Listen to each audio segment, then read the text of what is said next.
once again, welcome back to Chats with Jack. I am Jack Talcott.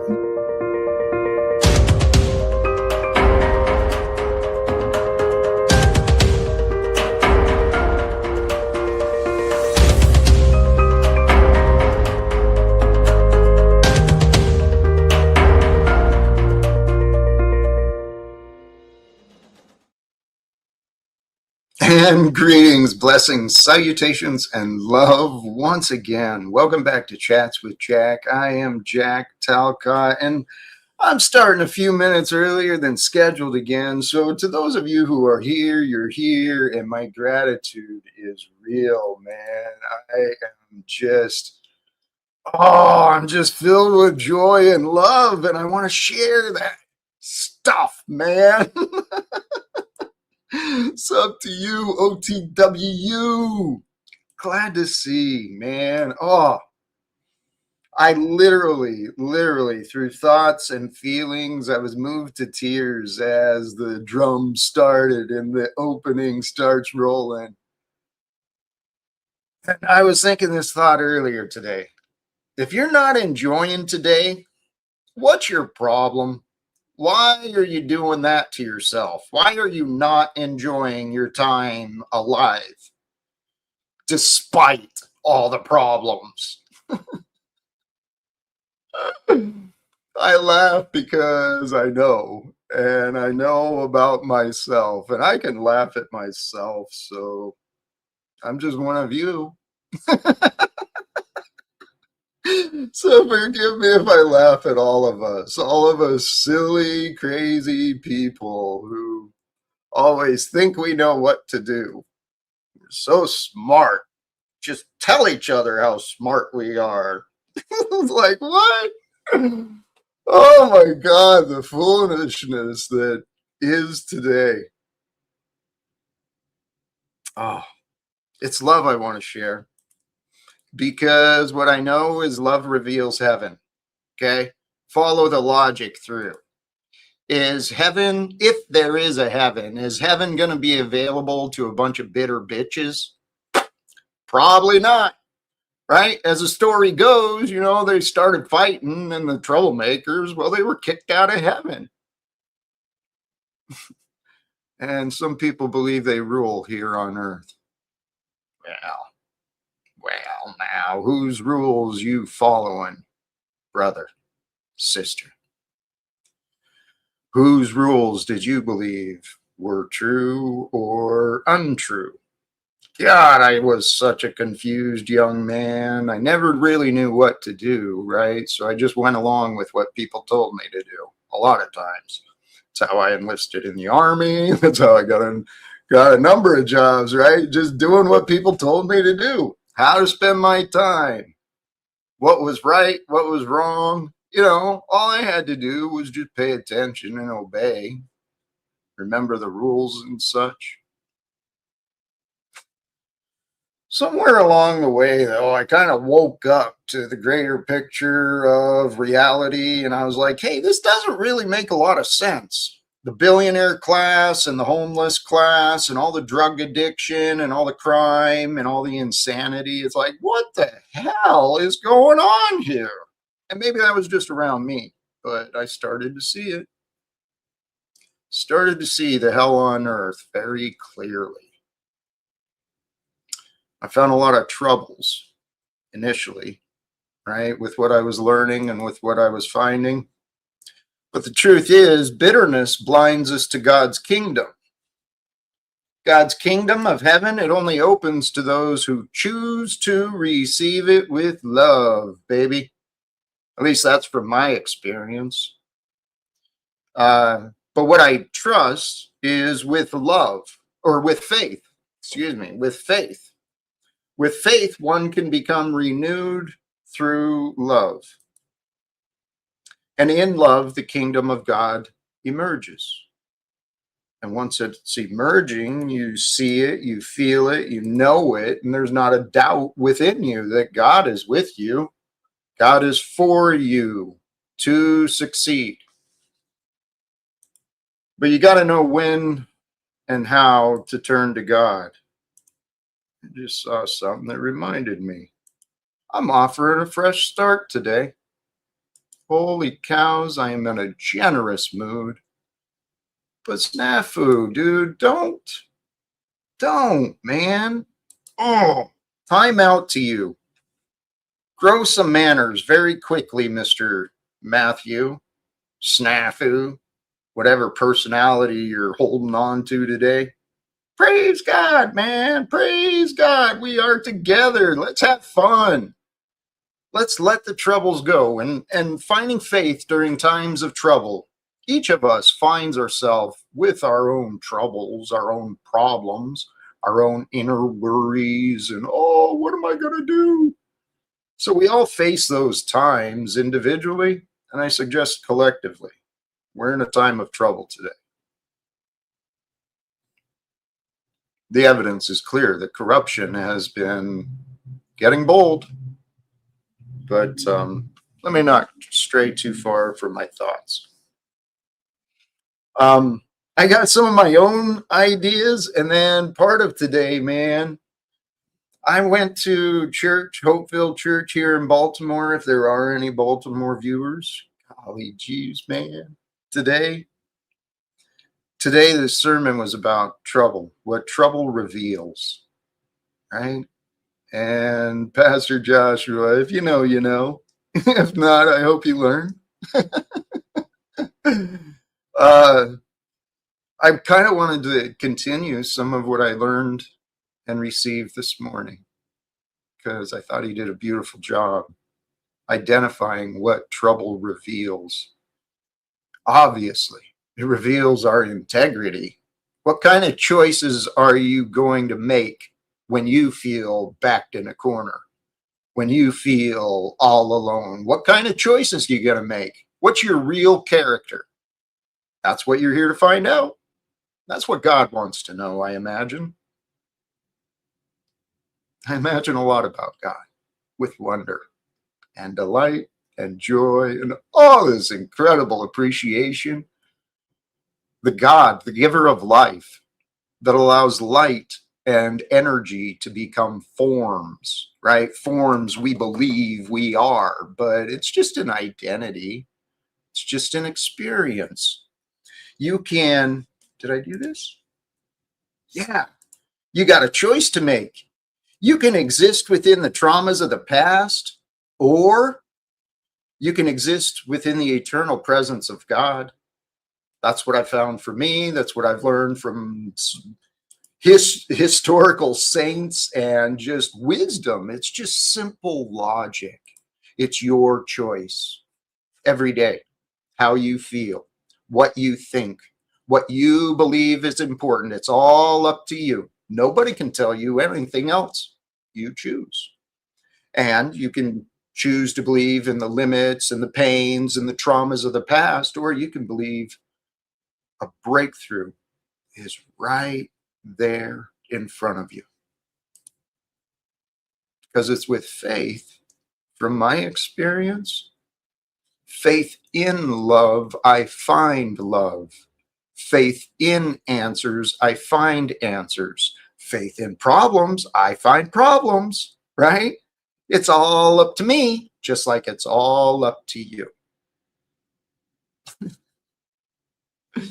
So I've got some notes here from church today regarding trouble versus comfort, right? We get comfortable with what we're familiar with, even if it's not good for us. I know that's what happened with me and my alcohol abuse, my sinful, harmful, destructive, self-destructive choices. I found comfort in that familiar feeling of being uncomfortable, of being tired, of being depressed, of being angry, of being emotional, right? I found comfort in what I thought I knew. But the reality is then life brought me some changes. And in those changes, I found different perspectives on me and everything.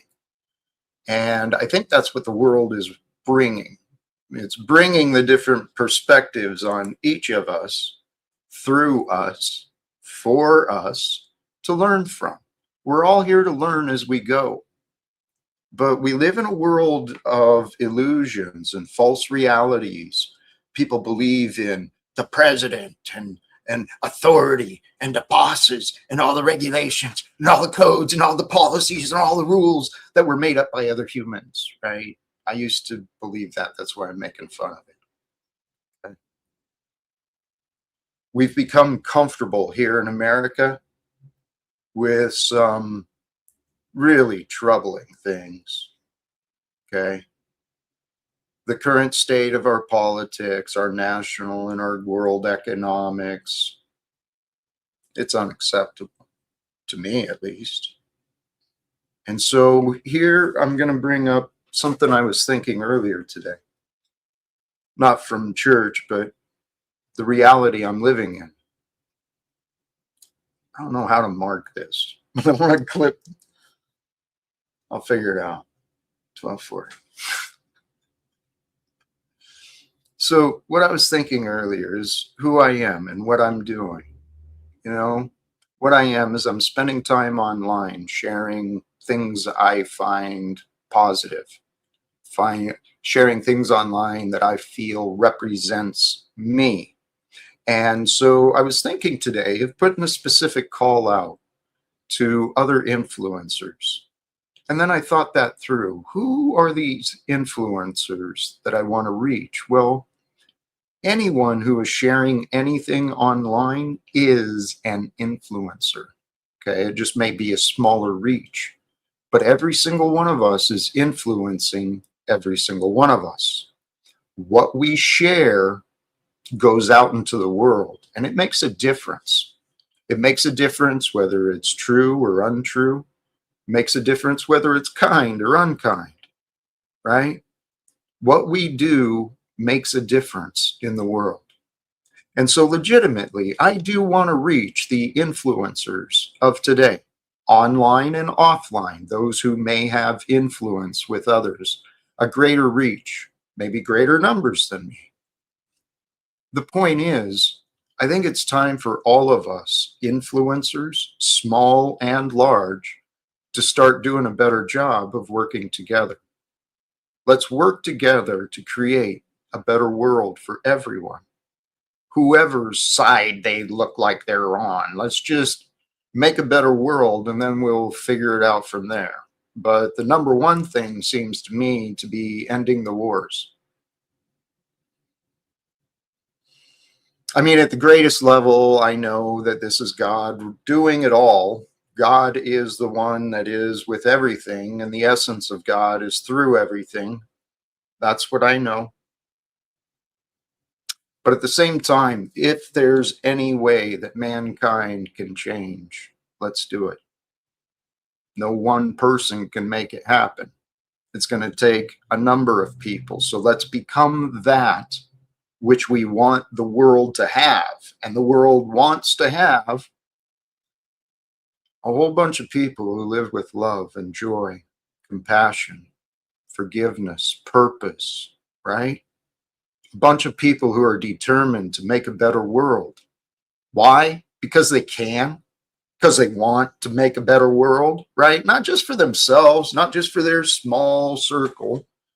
It starts at a small circle maybe, but then you see how big you can expand it. And in my mind, my heart, I carry memories and pictures of people everywhere around the world facing disasters, man-made and natural occurrences. I care. I care because I can. But what I've been learning how to do is to live without fear. And to be without fear is to be without worry. Okay?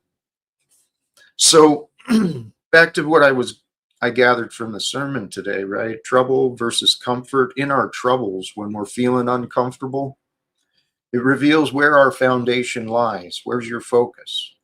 Is your solution the money? Is your solution elsewhere? Is your solution with God? Okay.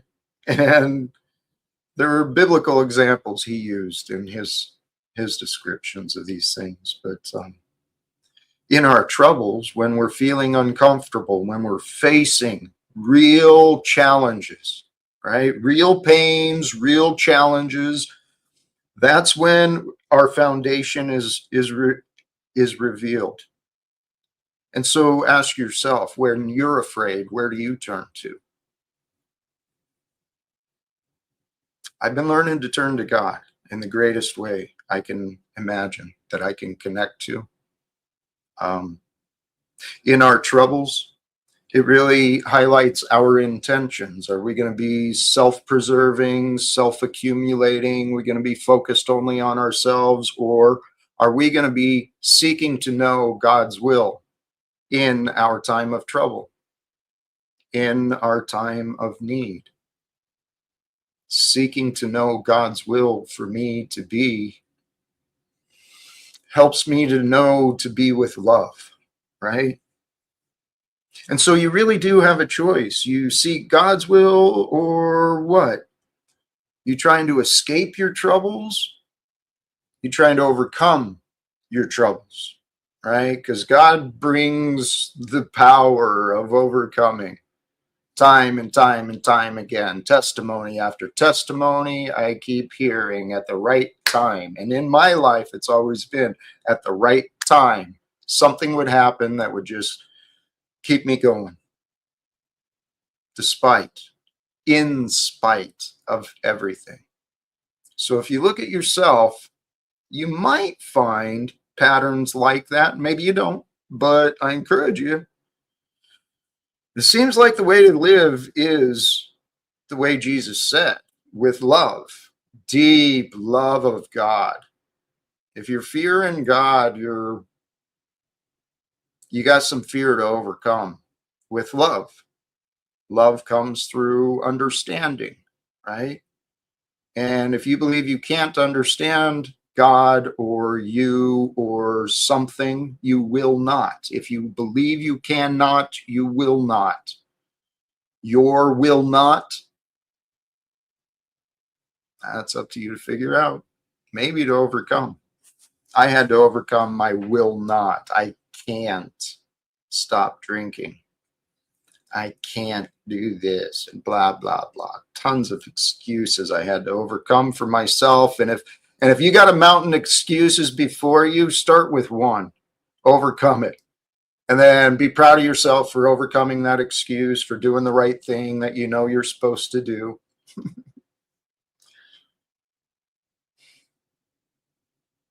What I think we're here to do, whether we realize it or not, intentionally or unintentionally, I believe it is happening.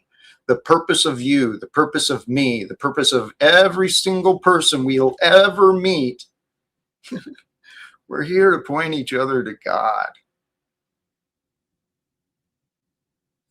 We're here to point each other to God. And Hank, blessings to you, my brother. I appreciate you and all you bring. If you believe you understand God, you do.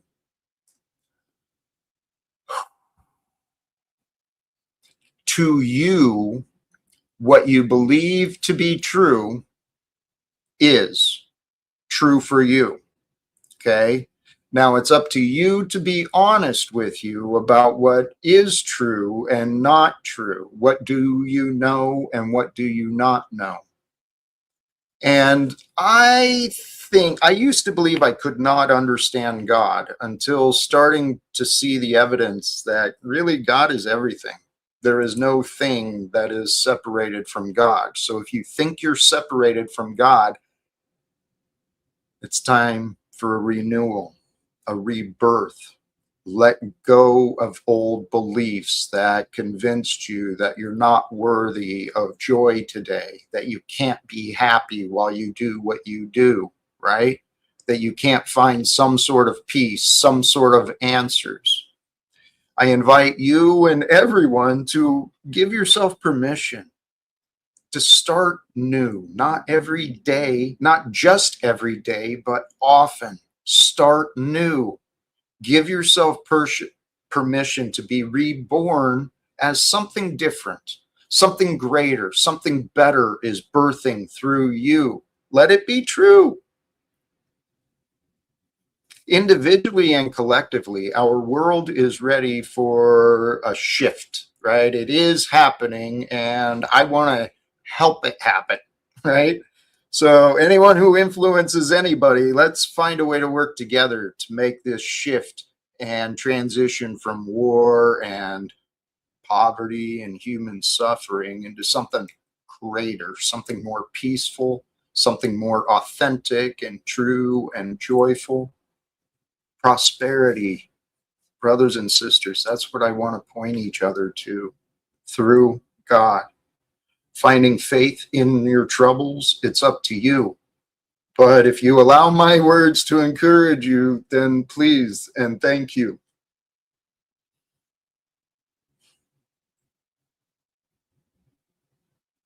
Oh, I've got so many ideas. I'm going to drop the link, man. And let's see where the day may go. Please forgive me. I wasn't paying hardly any attention to the chat. If I missed anything, I'm happy to be pointed in the right direction. Today, part of my prayer is to share what I've learned. Okay, what I found helpful is what I really want to offer. And if someone is, facing some sort of mountain, or you find yourself in some sort of hole, online or off, please, let's connect. Oh, praise God. As I mentioned, I was offering a new beginning today. Let's begin gently with a welcome. I'm going to bring you up, but let's make sure we stay calm and encouraging with one another, please, and thank you. And before I do, oh my goodness, thank you. No comments, just support and contribution. Thank you, Ross. Blessings to you, my brother. So a new beginning. Let's welcome in our friend Snafu. Okay, I'm going to be very calm about the optics. Okay. So you want to stop corruption, correct? Yeah, I'm yes turning. Or no, that's a yes or no. It's simple yes or no. You want Yes, to stop sir. corruption. So Yes, sir. OTW has committed fraud and corruption by doing that game that he collected a lot of money for and never did it. You have a lot of corruption within your own ranks, and you wanted to you censored me when I was calling that out. So how can we expect you to stop corruption on a world scale when even in your own ranks, people like OTW and then Paul doing the billboard scam, like within your own ranks, you got a bunch of corruption. Okay, like real talk. The game he collected, Wizard spent hundreds of dollars on the game that never went through. Other many people and OTW never went through the game. That's corruption, Jack. And because he's your friend or whatever, I call the corruption out, and you censor me. You're within your ranks. You got corruption, bro, and you won't even call that out. Okay, it's clearly troubling, isn't it? We see. No, it's corruption, and you're protecting corruption. Please hear me out. I listened patiently. Please. Hey, you know what? I'm going to join Trailer Park Person. I'm grateful for Snafu's presence here today. So far, I think we're starting out. Okay. Well, we weren't actually, because when I brought it in chat, you Nazi blocked me because you wanted to protect my question about how could you protect corruption with OTW and all these others, and then you think you're going to stop a world scale corruption when you can't even call the people out within your own ranks that are actually frauding and committing corruption. Slow down, please. Okay, you've brought up a lot already. I timed you out because you were spamming, not because of what you wrote. Okay, it was the behavior, not the idea. Now, I honestly, no offense, it's just reality, I didn't pay a lot of attention to The OTW thinks that it's cute. time.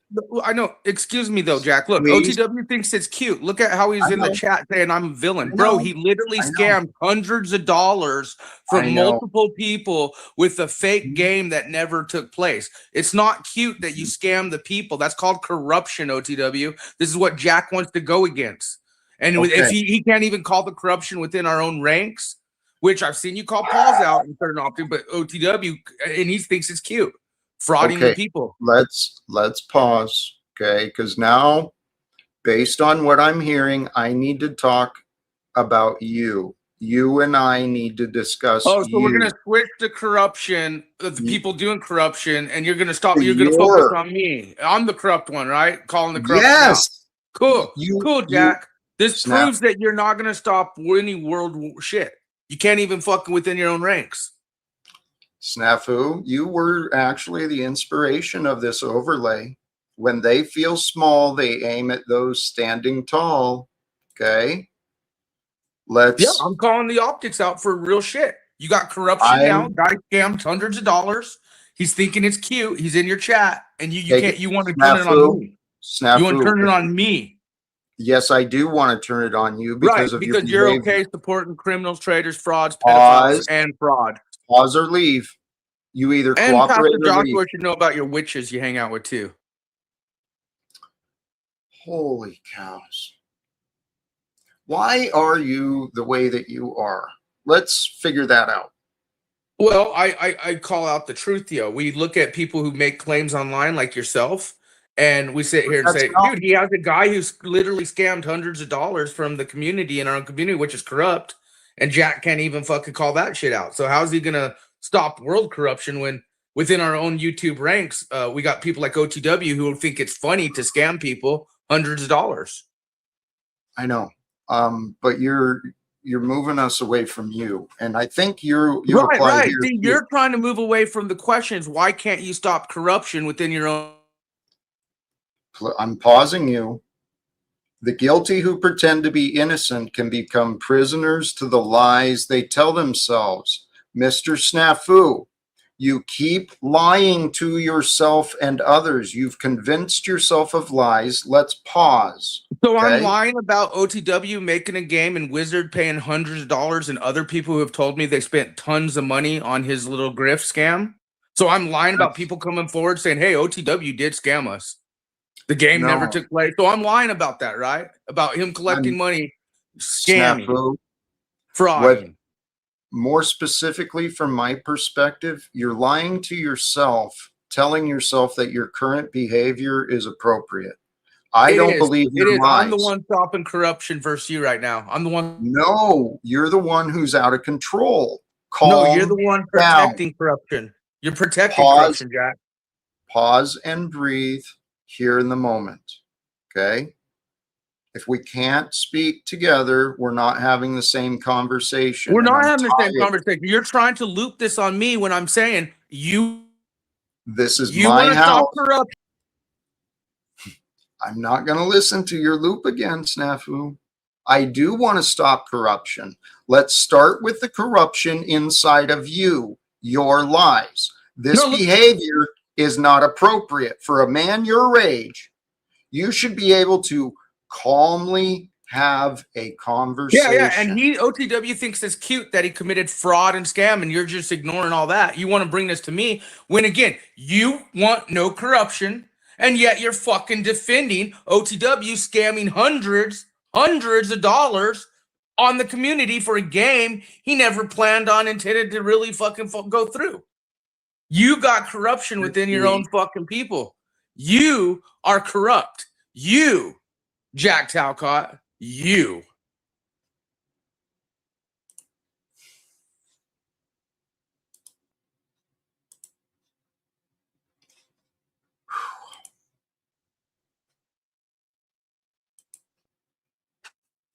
Okay. Let's just focus on being present. I think my victim advocate, Mitch, should come up here because Mitch likes to, he sees a lot of these frauds and scams, and maybe I need my victim advocate here. Why did you interrupt me again? You interrupt us all the time. Why do brother. you interrupt? Why do you protect criminals and frauds? That should be a question I ask you. You're really kind of you're kind Bringing of out the truth, yo, about how you're literally protecting a fraud scammer in your chat who collected pause. hundreds of dollars and is Please making it. pause. No, you're totally missing my side. What I'm trying to do, let's bring our conversation back to God.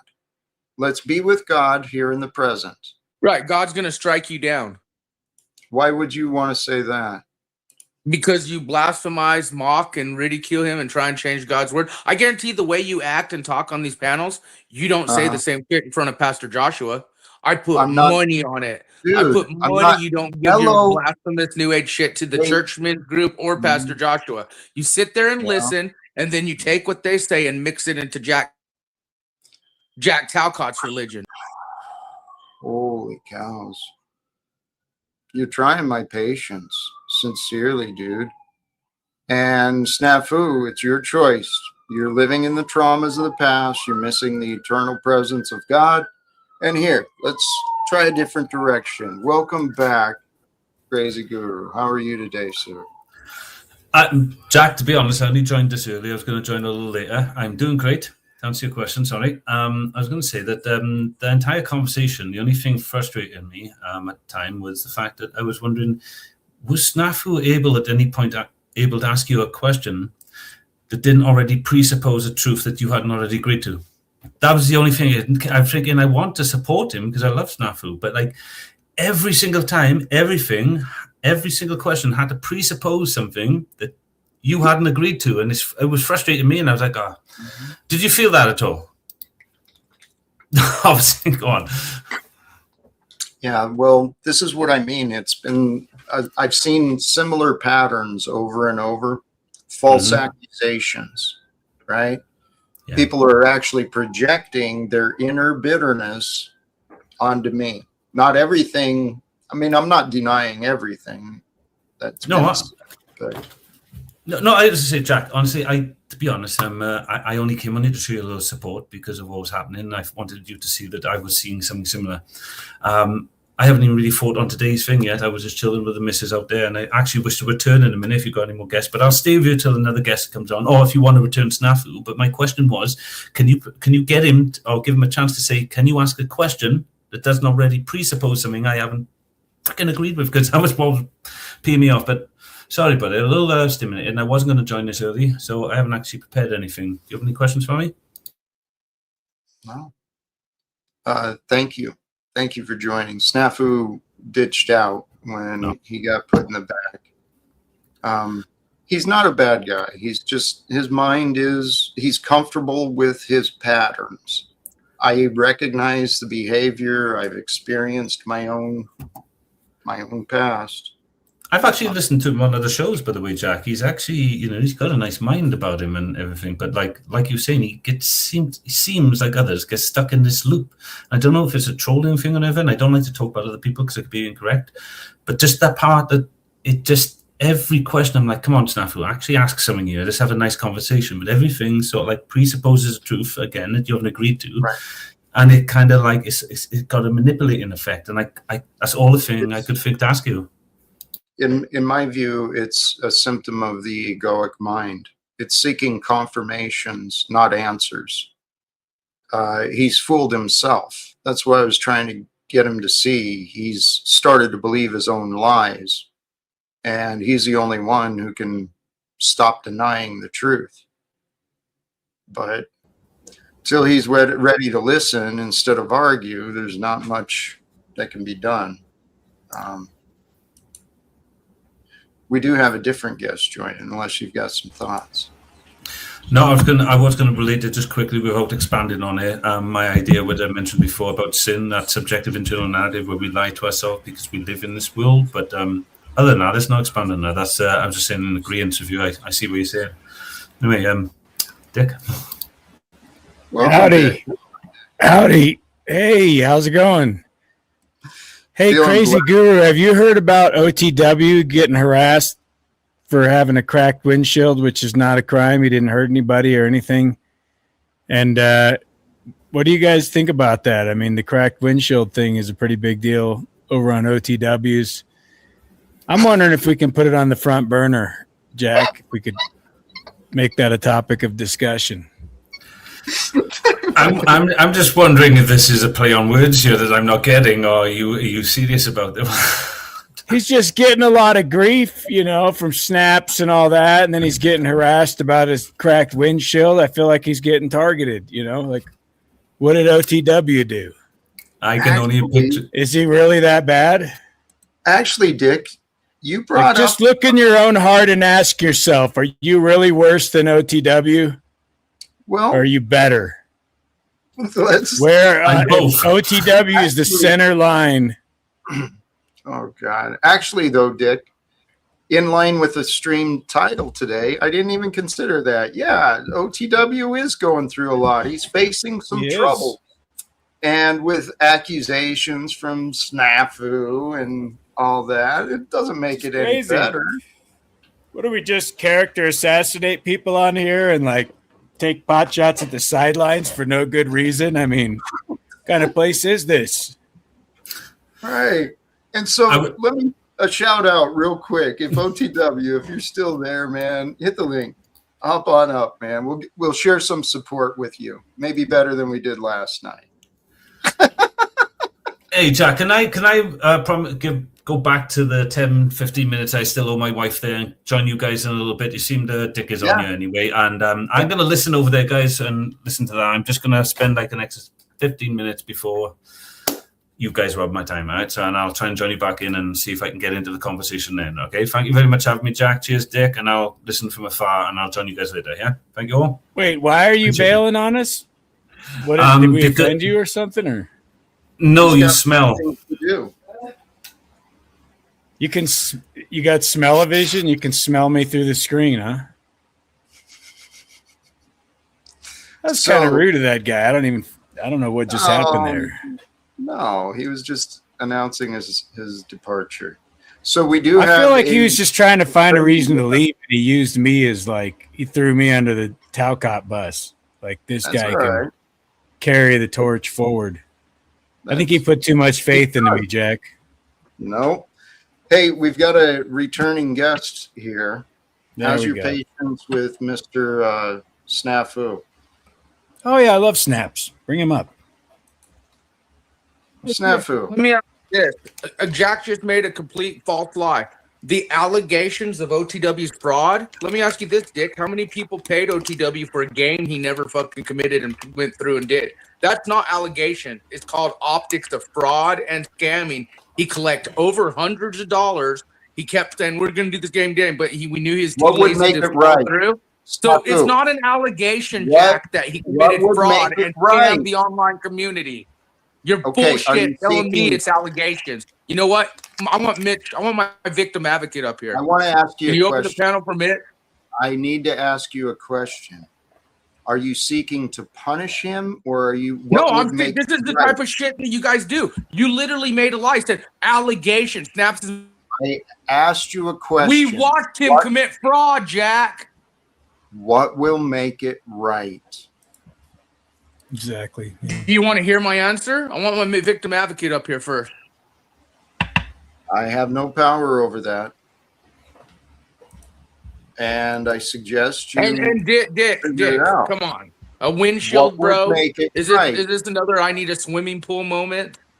I need another. Well, I think Jack asked a pertinent question. What would make it right? Because in essence, you're making a claim. So, all right. How about this? Is there a record? Is there actually get the game going? The fraud that he committed, actually do what he promised the people that paid him the money. Okay. How about do what he paid? We're talking over. Just wants the game. The fraud is the biggest thing. He committed fraud and scammed the people, and those are not. I'm taking a break. That energy is too much. Sure.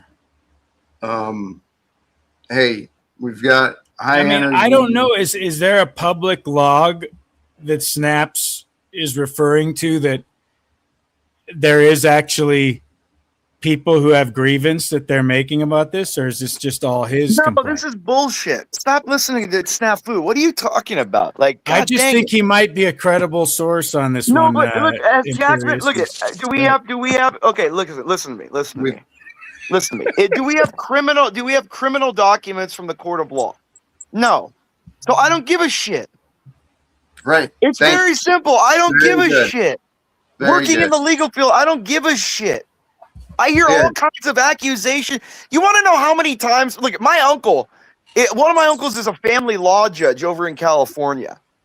And I'll tell you, you want to know how many occurrences and accusations that parents accuse the other parent after divorce of abusing the child both sexually and physically just to try to win the divorce cases?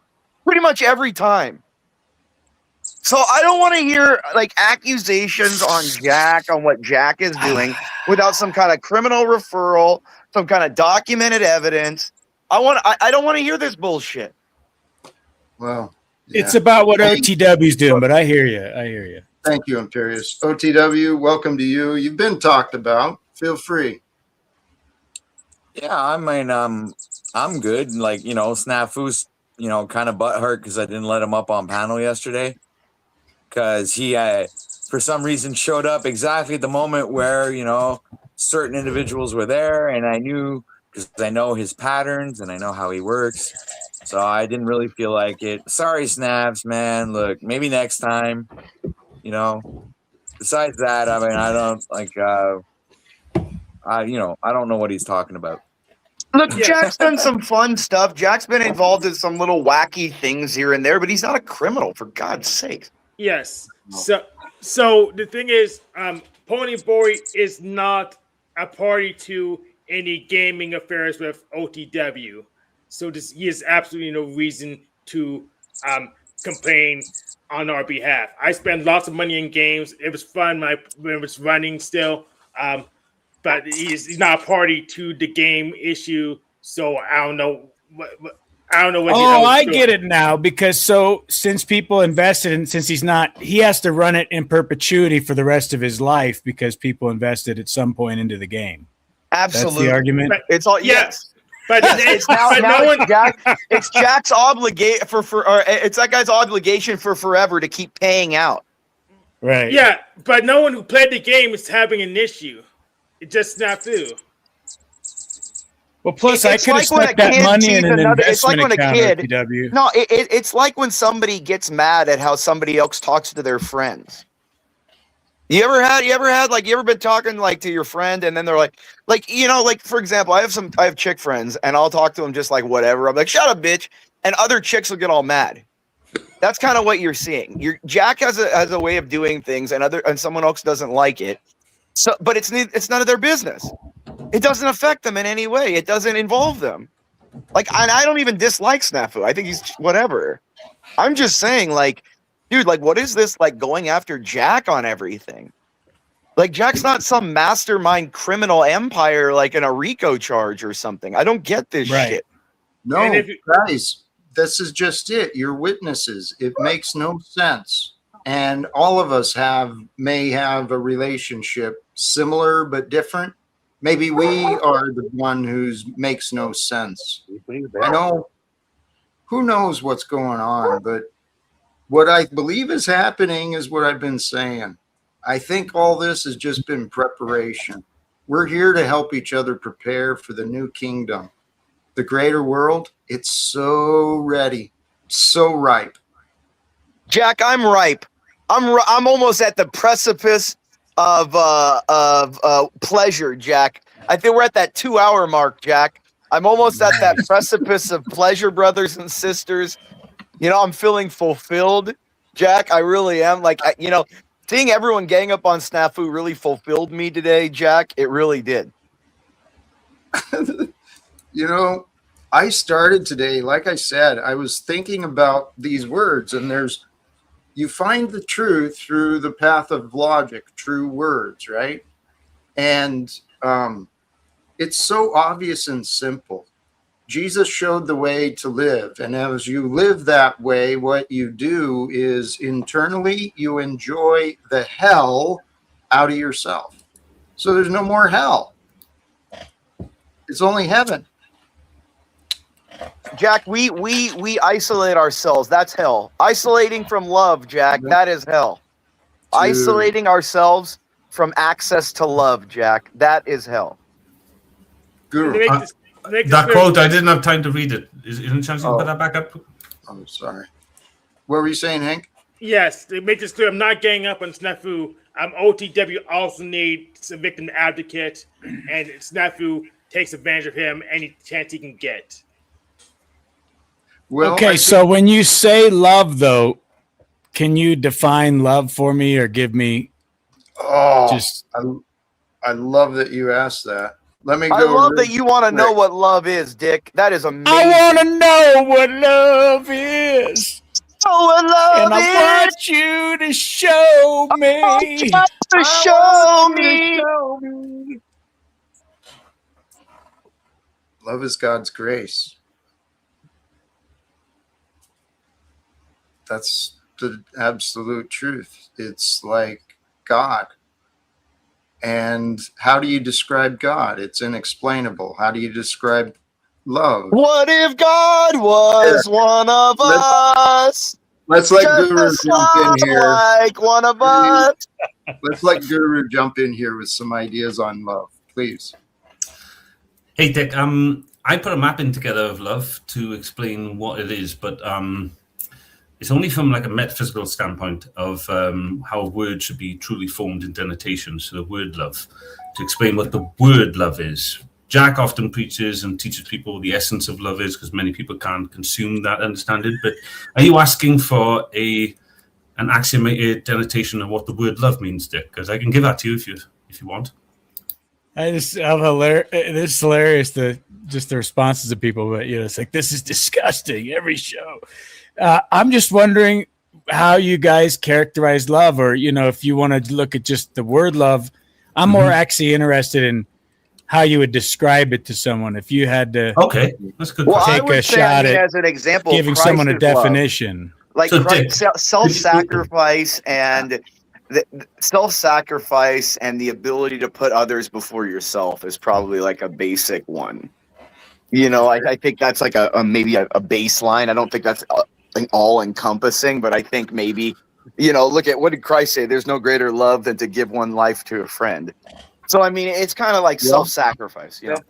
Please, Guru, I want you to jump in, but what you were just saying, become nothing to become one with everything.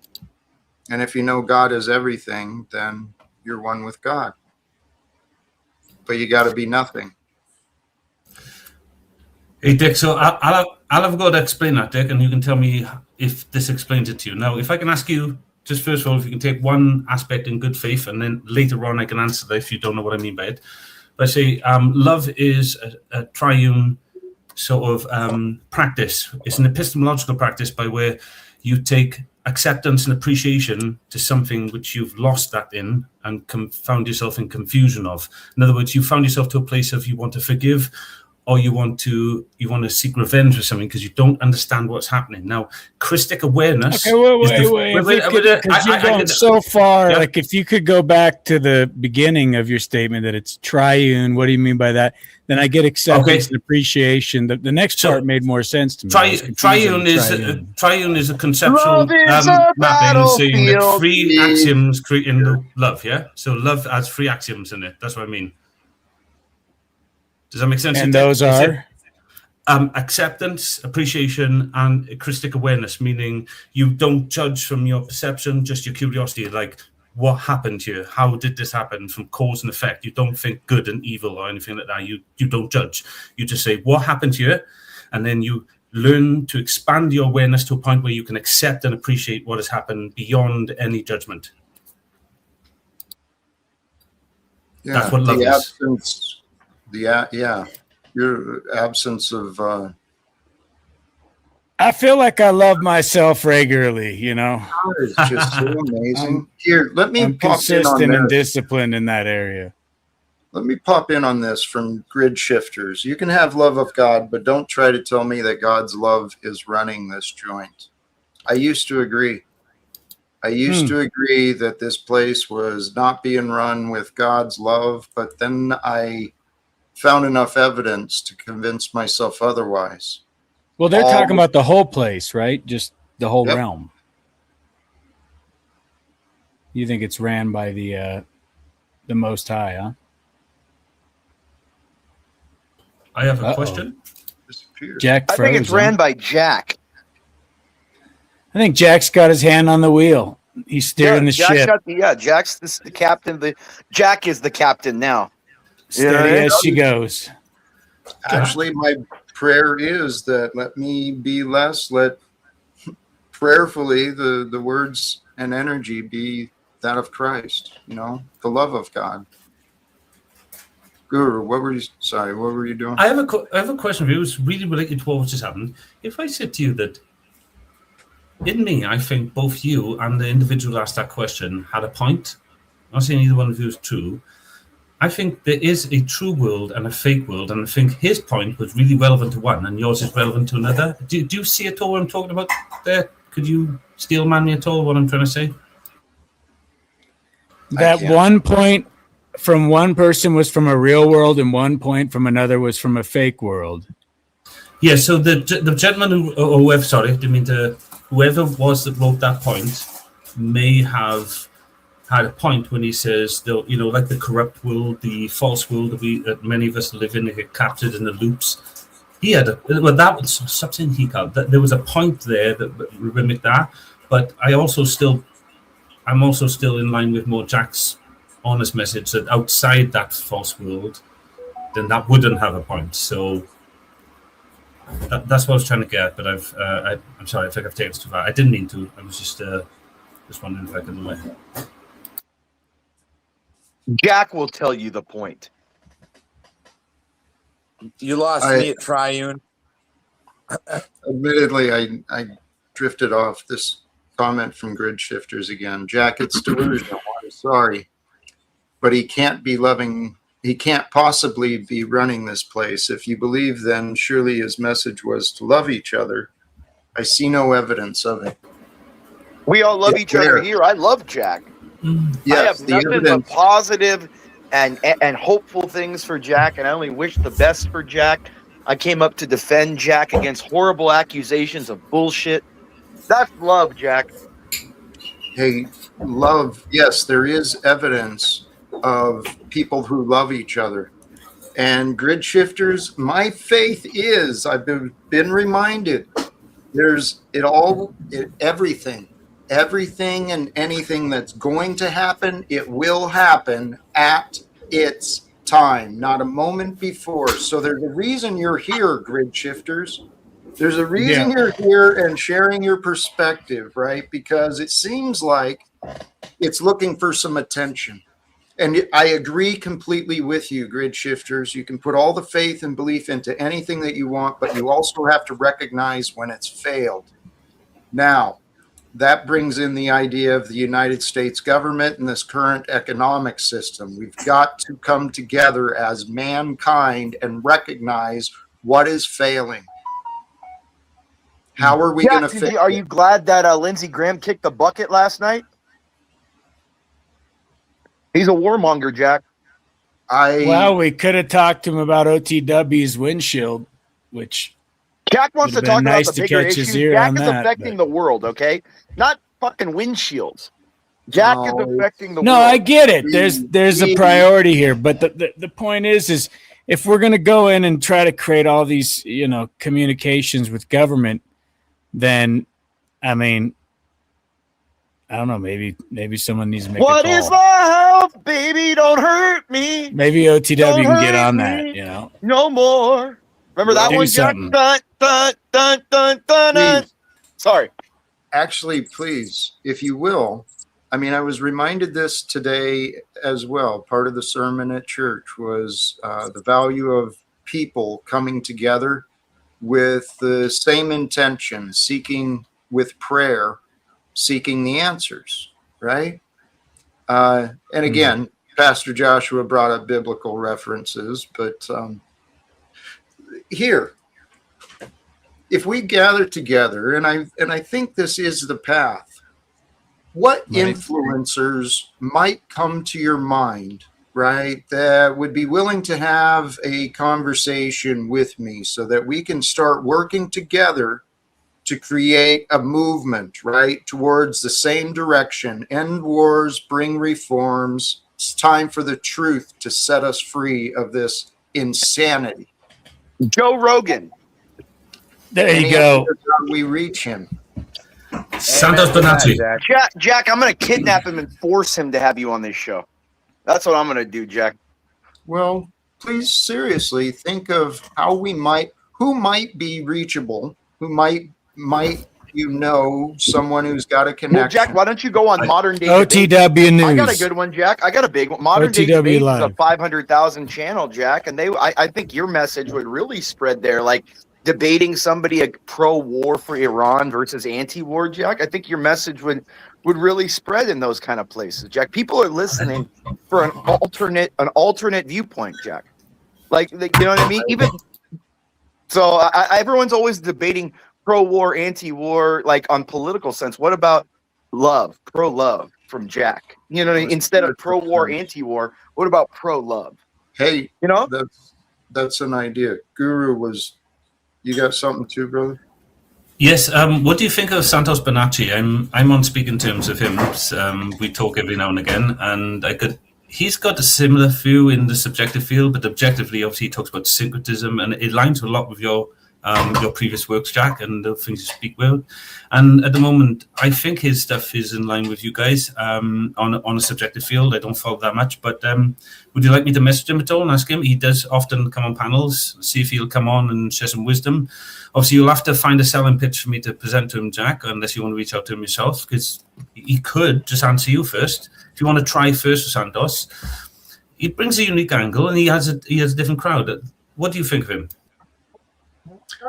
Yeah, or Theo Vaughn, someone said in the chat. That's another one. Theo Vaughn's Yeah, kind of I've known Santos for a long time. Well, oh, there you go. You guys got two connections to Santos.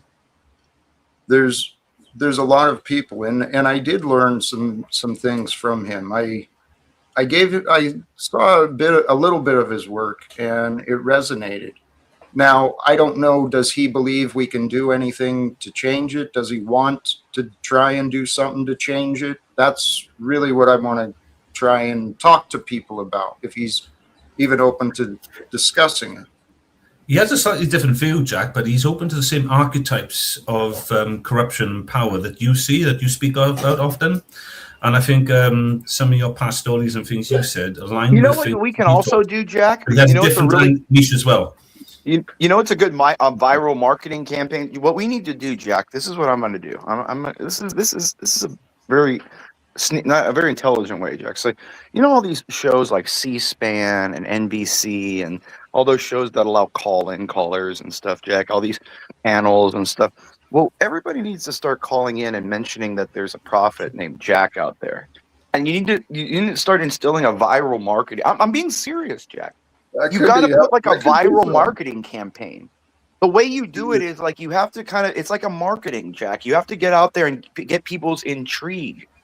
You know, like if people start going on these channels and start mentioning this guy, we have a new message in life. It's called "Live Without Fear" from Jack. And these people would start mentioning on all these channels and panels. People would start seeking you out, Jack. They'd be like, "Well, what the fuck is this? What am I hearing from all these people?" That's actually what I'm hoping, to be honest. It's a viral marketing campaign. Kind of way. See, Jack, you and I are in sync. I know it's Jack. We're in sync. Well, I'm growing more and more confident in my own path, and we're all here at the same time, right? So we're all on our own paths, but what is true for me has got to be true for all of us. The new world, it's ready. It's ready for people to stop fighting. And I think people are ready to stop fighting when they stop and think about it. So that's what I was trying to get Snafu to do earlier, but he wanted to keep fighting instead of stopping. Just put the sword down, right, Jack? Just put it down. Just put the sword down. I feel like if you brought Theo Vaughn some scantily clad broads and like some really pure Colombian cocaine, that he'd probably, Yeah, that's what we could do. We could make a whole like girls the Jackettes out of the panel out of the chat, the Jackettes. to Like, go in and create inroads. We could have all these women in the chat can be like half naked and come with you and escort you over, Jack. Like Mariah and Emily and all these, like we can get them all half naked, Jack, and we can, you know what I mean? No? Okay. All right. Well, I was just giving you an idea, just ideas. I know. We're spitball. We're just You throwing just shit need a at the wall, couple, Jack. like We're throwing shit at the wall. right. Guru, were you trying to jump in, my friend? Yeah, another person that might speak to you because he's been on your show before. You just have to look into his quirkiness. Is Danny Shine, the social experimentalist, and he's on this journey of life abolition, but you're on this journey of live without fear. They're opposition, so maybe a conversation, and he enjoys more of a conversation than a debate. Now he's a bit of a clown. Danny and me and him have had our run-ins and we have a joke with each other. Sometimes I don't know how to take him seriously, but that's me, Jack. I don't think you would have that difficulty. You seem to understand a character like Danny more than I do, to be honest.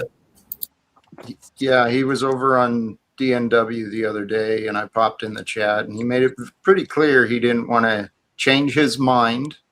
He didn't want his beliefs to be challenged. And he certainly wasn't ready to have a conversation with me. So I stayed away. You can lead a horse to water, Jack. You can lead a horse to water. You know what I mean?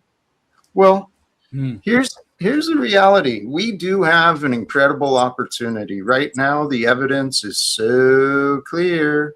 It's time for change. It's time for reforms. The Epstein files still haven't been pursued, investigated, or really taken care of. Justice has been denied, and justice delayed is justice denied. There's a lot of victims in this world, and I think it's time for the heroes to arise, to overcome the pursuits of the dollar signs or the numbers on the screen. The suggestion of that debate chat platform, there are some very gifted debaters. I mean, I stumbled through one the other day. I am not a debater. You did great, Jack. I enjoy. No, but they Jack, you did better than most of these idiots that claim to be debaters, Jack. You should see how many of these, you know what I mean? Like you did, Jack. Like because you know why, Jack? Because you genuinely believe in what you're saying. Yeah, I agree with Imperius. You did do well. It wasn't, I've seen. It wasn't an expert debate, but Jack, you weren't there to debate the guy. You were there to spread your message and see if he would, and that's the thing. You had a different, you didn't care. You didn't take the bait when he was trying to nag you on and try to, you didn't care. That's true. Yeah. Yeah. You didn't care, Jack. You were just there to spread the message. Exactly. You're just there to spread in your own vision. That was great. Yeah, I agree. I didn't watch this, sorry, Jack. No worries. I do appreciate that. Well, I mean, admittedly, this is where I thought at one point maybe I could get the attention of what's his name, Andrew Wilson. I mean, he's clearly. Jack, if you want, I could probably get you his attention, Jack. Oh, me and Andrew have a long history. I'm Jack. not sure if your type of getting his attention is going to work out the way we all. It will. It will, Jack. Because Jack, I could get Jack. I could hold him hostage to make him come here if you want me to, Jack. Well, I'm not joking, Jack. I could get him to come here easy, Jack, if you want me to. Here's the thing. I don't want to argue with him, but I would no, Jack. I could get him to come and just listen to you berate him, and he'll sit there like a good boy if you want. I can get him to do anything I want, Jack. All I have, dude, Jack, he's okay. But it would hurt him. It does dictate hurting him a little bit. Okay, let's put that on the back burner. Okay, well, it's always there, Jack. If you're just always there. Options always on the table. Thank you, Guru. You were, it's fine. I mean, I hope Imperius is telling you the truth and he can help you out, Jack. But I can tell you from an individual that's designed his debate style close to Andrew's is that he's a very open soul, and it doesn't take much for him to come on a panel. I've seen him be on panels with 17 watching before and debate people. Yeah. He seems to be drawn to truth and authenticity and a little. He likes a little nuance wiggle, but to be honest, he's just like all of us. He's curious. He wants to see what's new and out there and fresh. And like everybody else, they can get bored with certain things. So if you can find something around that point, have a discussion open with him, or even have it, like recently, I think he's confessed to going and helping. Is it? Dude, Yeah, that's Guru, it. Yeah. Guru, Someone take over for that. Someone take over. Guru. I knew him before he was a debater. Guru. I taught like if you go for it, learn if you tried to learn from him, you learn from me because I taught him how to debate. Oh no, just his style, not his actual debate tactic. Who do you think style is it? Who do you think he learned his style from? I used to sit in the back in Discord and teach him.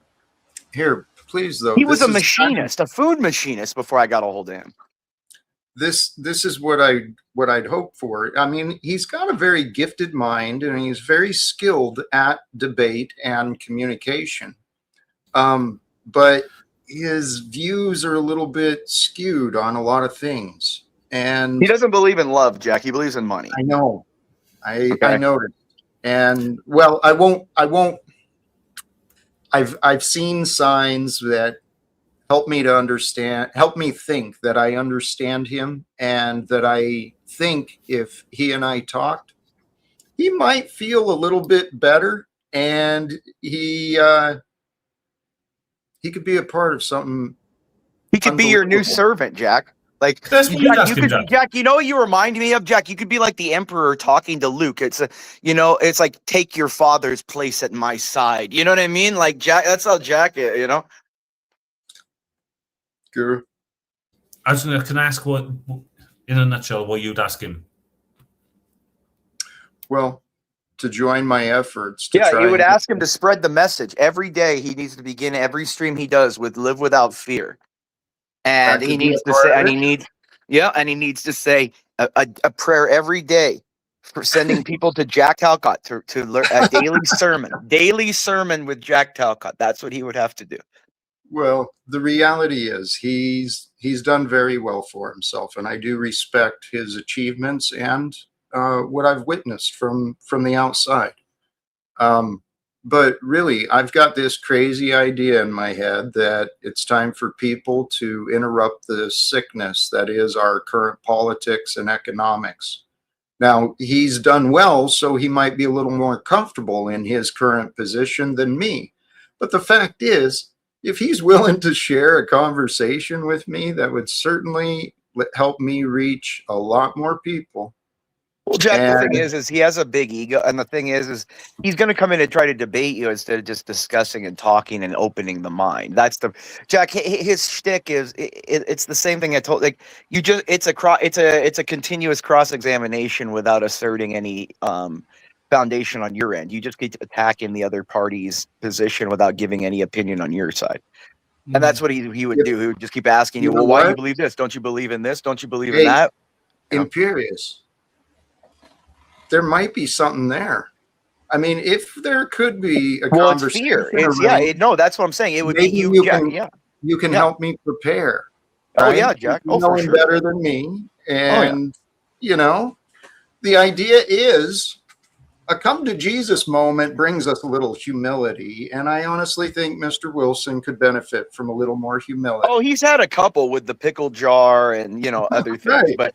But I mean, that's God just reminding you of things, and Jack, see, that's the thing. We all need that in life. I've had humiliation, by life as screwing up or doing this. And I think we all have as adults. It's a healthy admission that we've all screwed up because of our own ego and our own self-importance.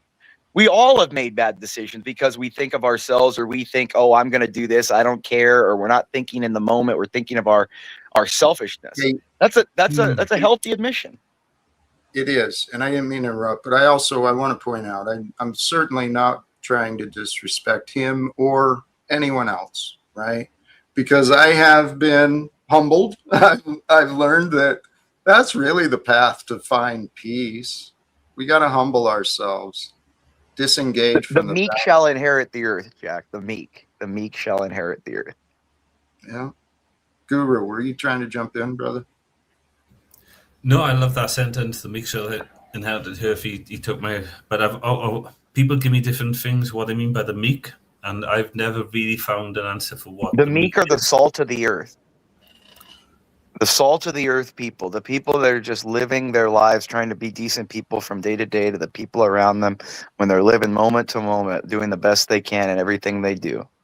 They put the love and the caring that they have into everything they do. They're just living the salt of the earth people, the farmers out there, the I don't know the Gnostics. I mean, maybe no. I mean, I look. I'm not talking religion. I'm talking the people that live their lives in the salt of the earth. Yep. Okay, Those the construction workers, the people nurses, who serve. the Yeah. nurses, you know what I mean. People like the people that are living day to Essentially, day, the moment to people that moment, trying to do the best. Yep. naturally do the right thing. There you go. Well said, Um, OTW. It's not always natural to do the right thing though, because the idea of self-preservation is pretty convincing. And what Jesus showed, right? The way to live in joy and with faith is to be selfless, right? To be giving. And I'm telling you, the selfless self, that's the idea from some of the Eastern philosophies, and it's absolutely true. Become nothing without God, right? Become nothing to become one with God and one with everything. And it's moment by moment, like Imperius was saying, just doing the next right thing. Well, Jack, like Peter said, for Lord, where else can we turn? For you alone have the word of eternal life. Where else Yes. can we? Where else can we turn? Hey, Where else can we turn? To ourselves? Look at what we brother, do to ourselves. this was my earlier thought.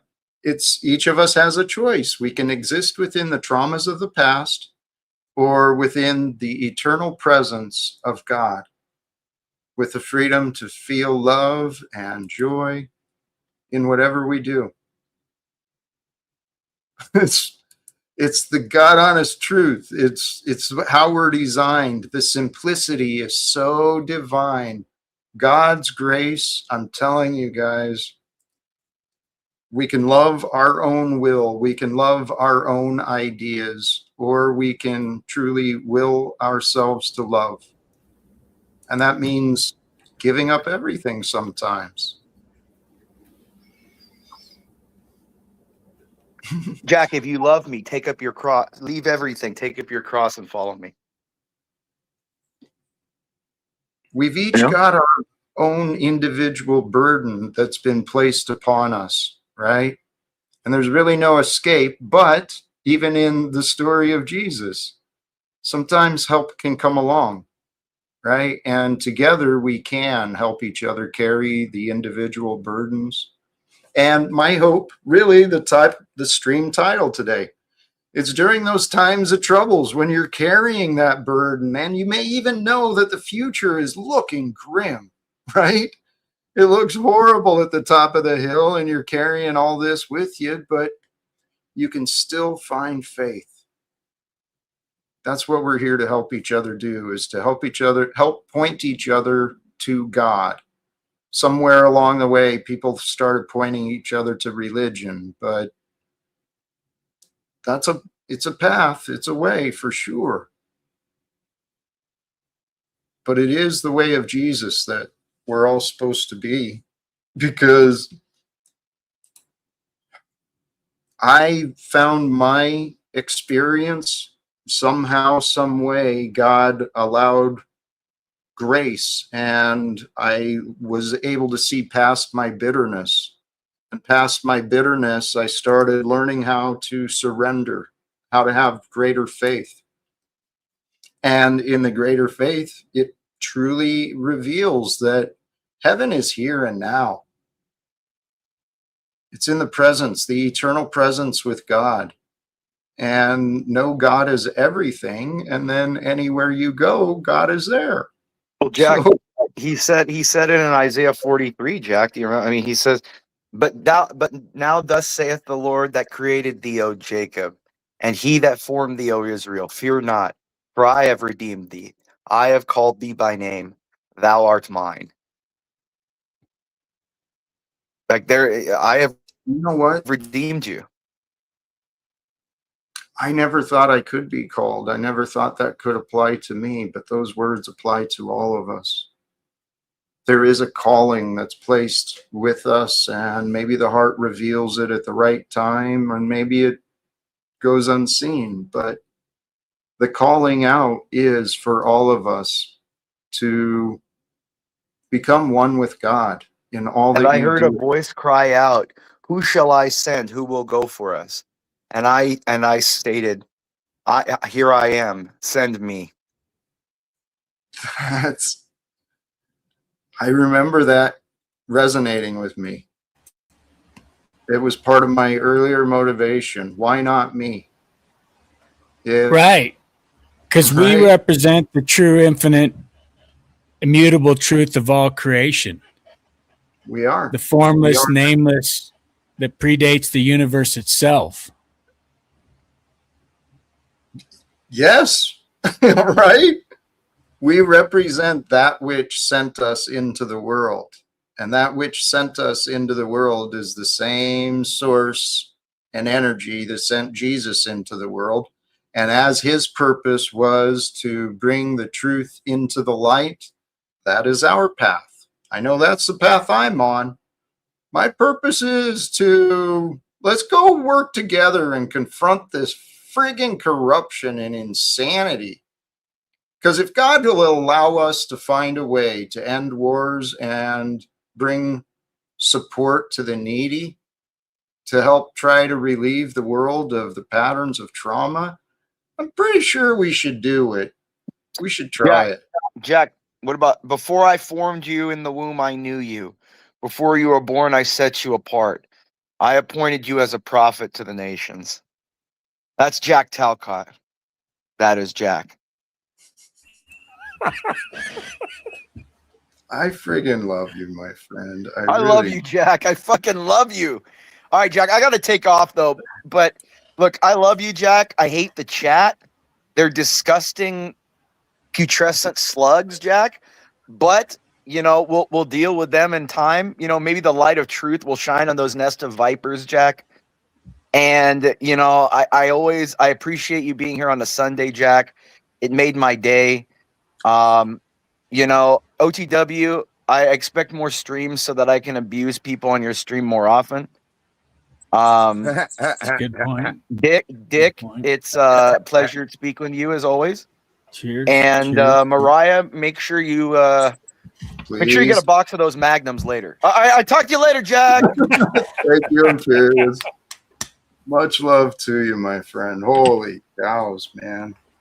What an amazing adventure we're having. Sorry, what was that? Oh, I said, holy smackaroons.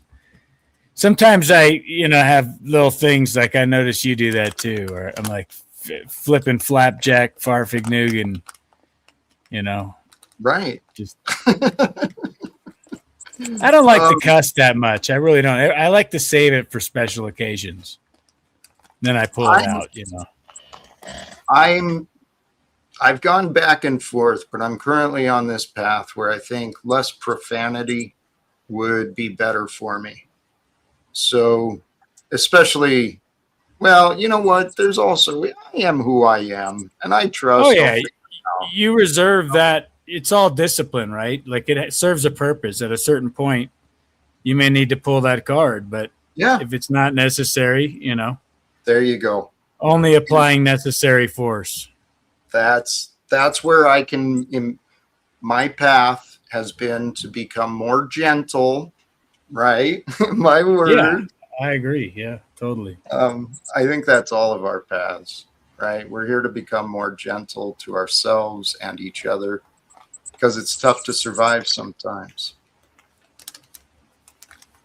But I have a theory. Well, go ahead. Oh, go ahead. The theory well, it's tied to Jesus. He did the hard part. He was perfect, right? And he showed us the way.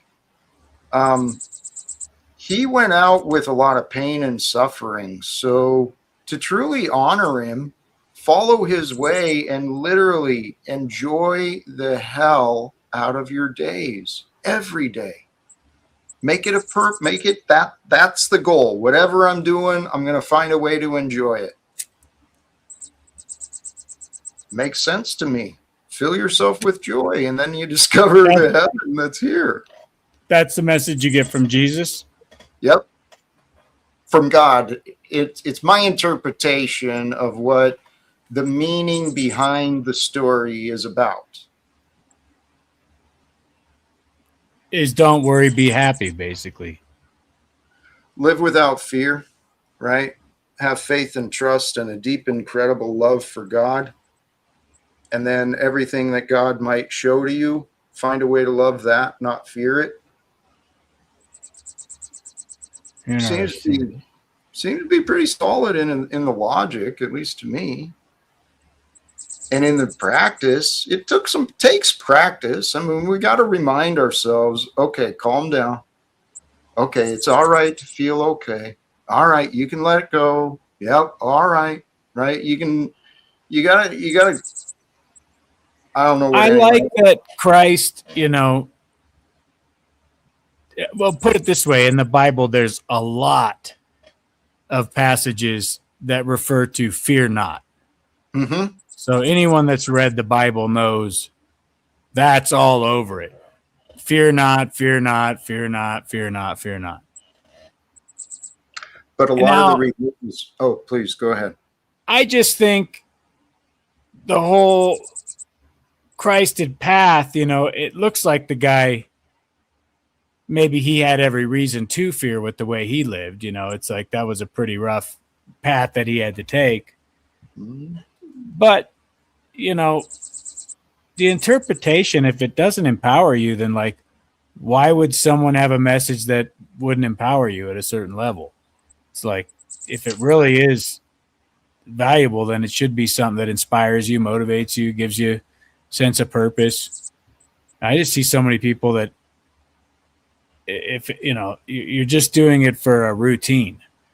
The Christed thing for me that's inspiring, he basically tells you you're connected, you're one with God, and from there you're supposed to do more than he did.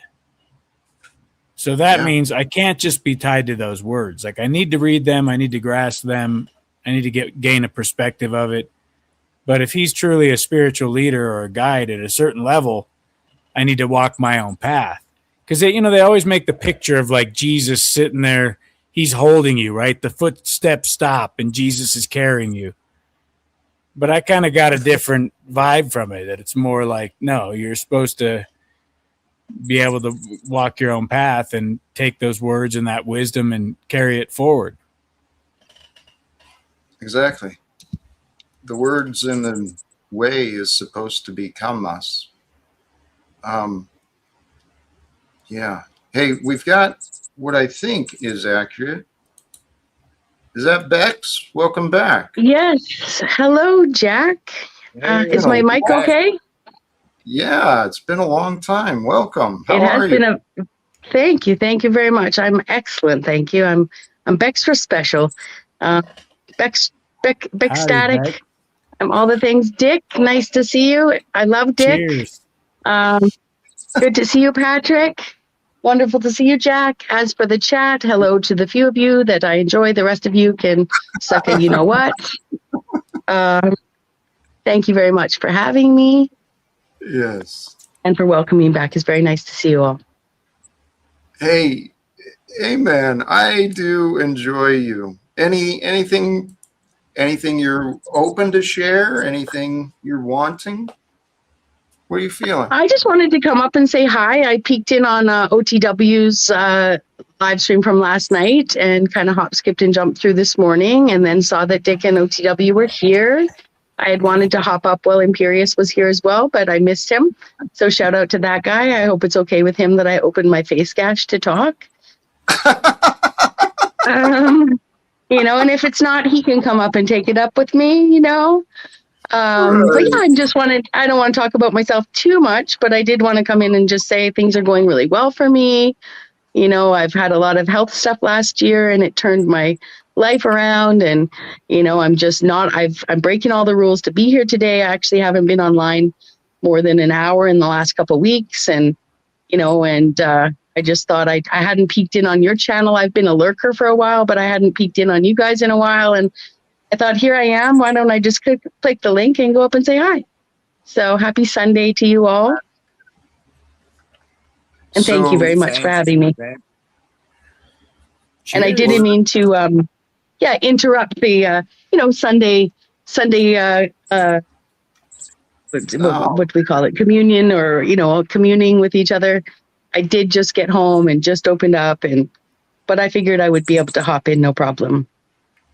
And I actually was at church today. Hey. Yeah, had a great time. I'm glad. And I didn't know details of your challenges, but you faced some challenges. You've made it through. I did. And hopefully. Yes. Well, yeah, I did here. Actually. Who'd have known that no neck Bex was a diagnosis? As Snafu liked to call me, no neck Bex for the longest time. Yeah, I had some problems that have been plaguing me my whole life. I mean, just really rare salivary gland stones. It's very boring. I did face an infection, and I was like deathly ill last year.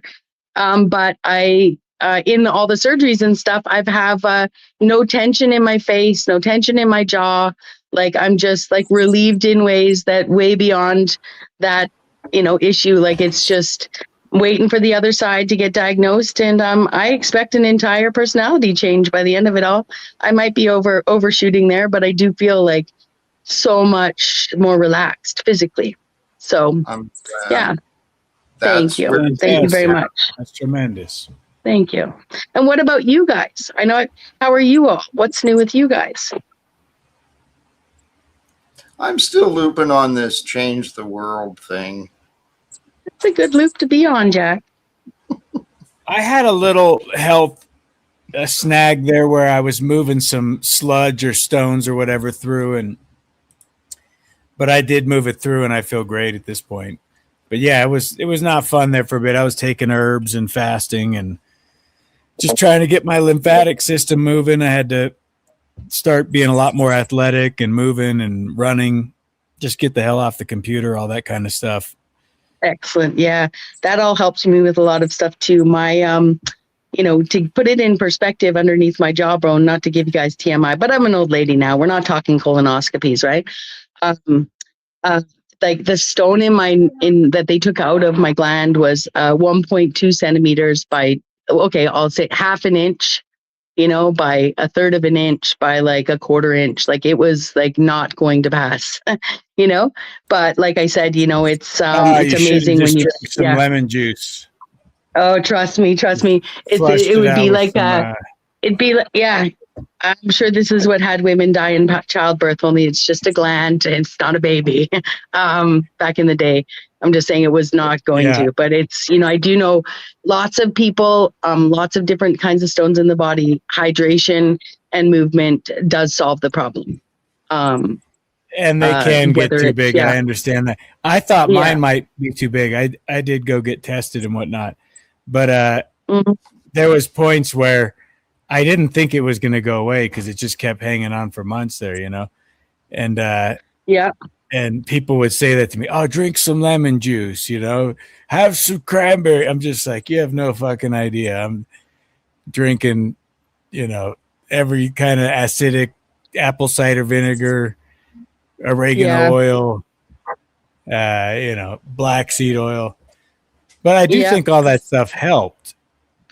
It's just, at a certain level, I can understand, like, if that was never ending, like, I doubt mine was probably a big stone. It was probably sludge or something. But if I had to deal with that every day, just ongoing for, months or years, what I learned, it'd be terrible. And maybe it's evident for any of us out here that have been seen to maybe be capable of putting up with a lot of, I mean, it's a human condition, right? Where we put up with a lot of emotional suffering in our lives. It's actually, something what motivates you, Jack, to want to change the world, right? But what I didn't realize is that, with that comes actually a disassociation from our physical suffering at times. And I have one of the highest pain tolerances the doctors have ever seen. And it's actually making this next stage really hard for them to diagnose and me to communicate. Coming from this community that I was in as well, I'm suspicious. I'm apprehensive. I don't trust the system as much. We can't just go for second opinions here in Canada. Like the doctors, because it's a socialist system, like, you kind of have to get what you get. And so I've been dealing with actually medical imaging isn't picking up the problem on the other side. And I'm looking forward this week to having a great conversation with an excellent surgeon who needs to learn where AI will help us in the future find things the radiologist can't find.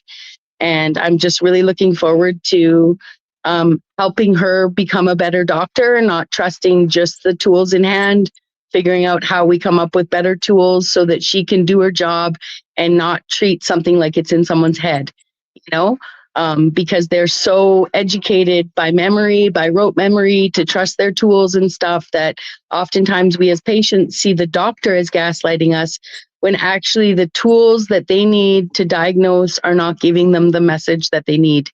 And so I've just been really happy to be, to have learned so much in the chaos out here, to as reactive as I can be. I was a really bad patient when I was really sick. I was spurging all the time, but ultimately feeling better and wanting to only feel better allows me to approach them with a realistic understanding of where their limitations are, and meet them where they're at. So, and end a personal war with a doctor who represents an authoritarian system up here, that you can't just say, hey, send me to another doctor. The other doctor will back what that doctor said.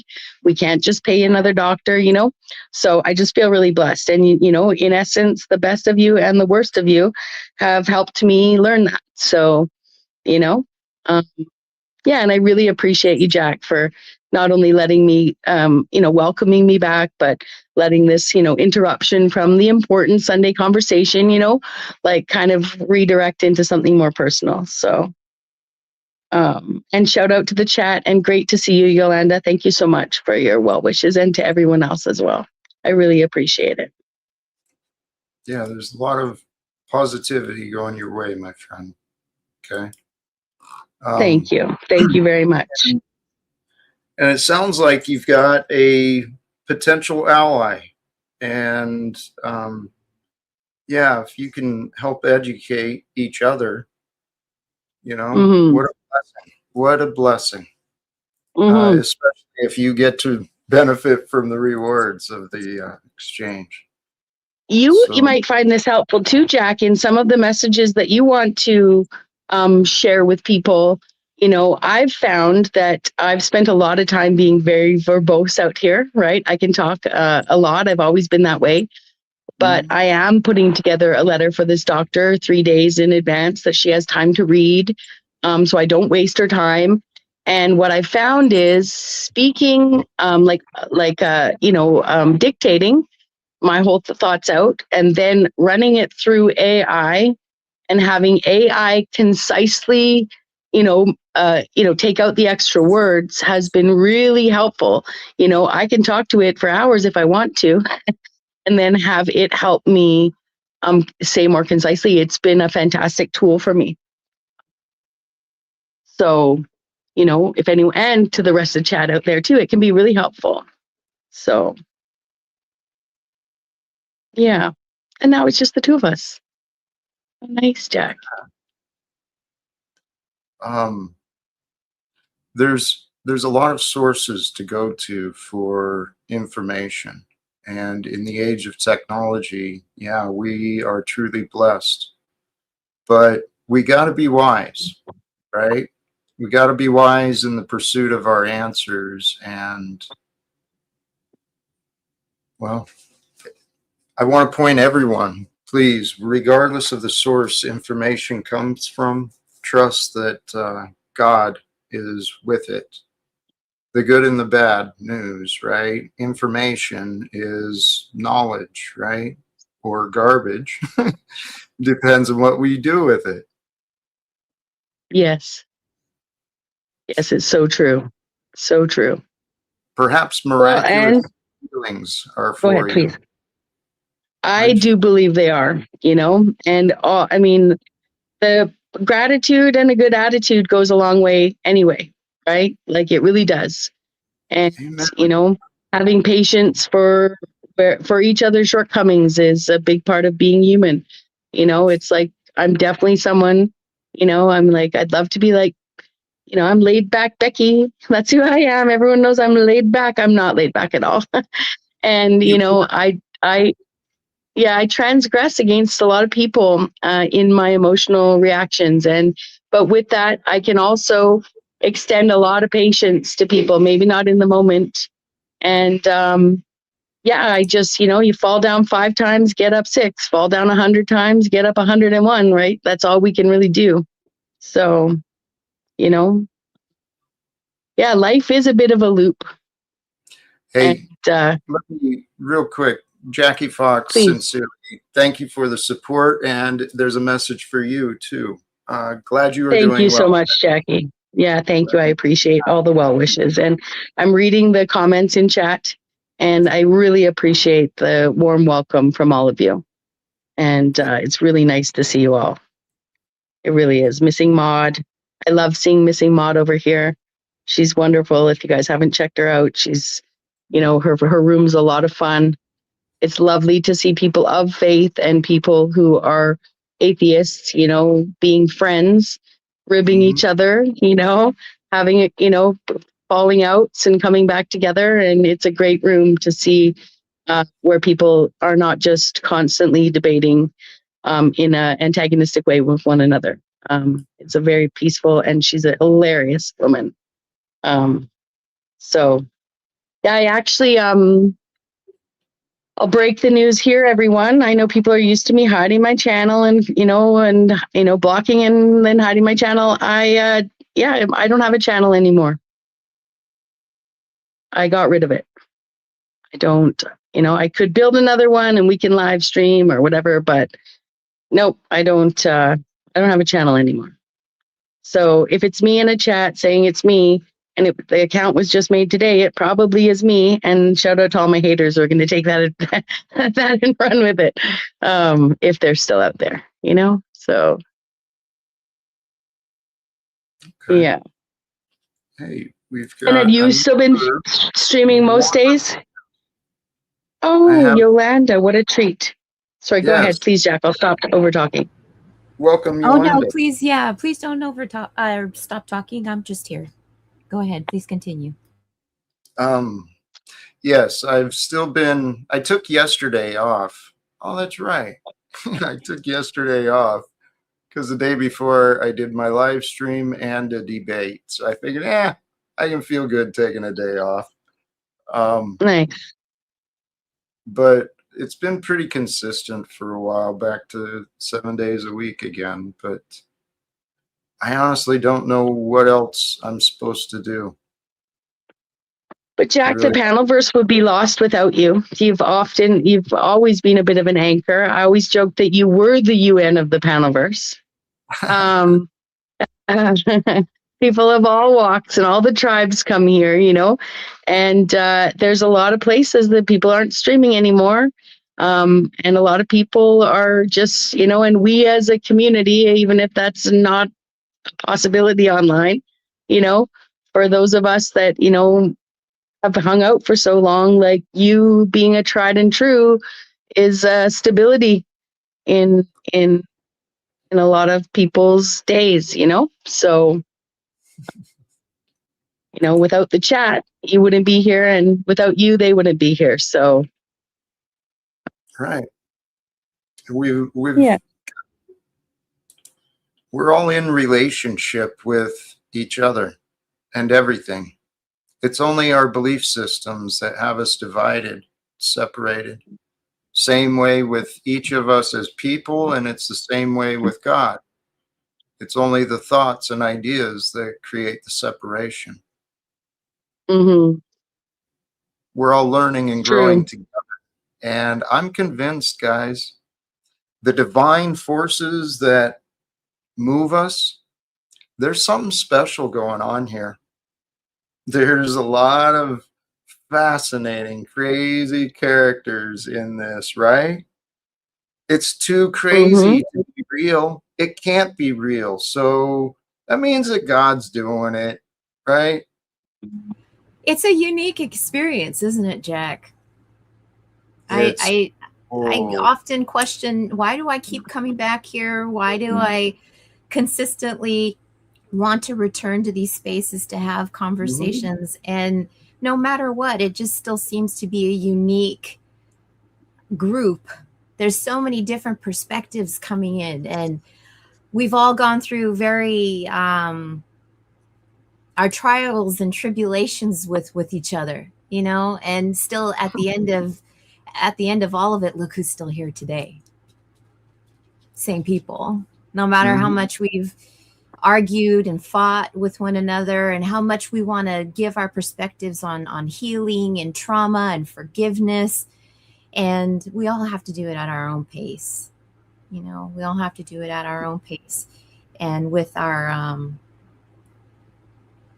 I recently had to accept things, like even in a relationship with my father, and that his expectations of me are not my expectations of him, us constantly having expectations of each other and not meeting where we need to meet. And it's the same here online. But I wanted to visit you today, Jack, to thank you for your support the other day, and coming in and stopping in and saying hello to me briefly on my stream. Yeah, of course. Thank you. Thank you. Thank you. Neutral Ground SNL, thank you for the contribution, the support, and yes, feeling loved and blessed. Jack shares love, and yes, love is for us to share. This world is tough, and Yolanda, those patterns, yes, the patterns in our families, in all of these different ways, they rhyme, right? A lot of similarities to the patterns. But we're here for a reason. And the group that I found, men and women, we've been doing a lot of healing, right? Doing the inner work, trying to grow ourselves into becoming better.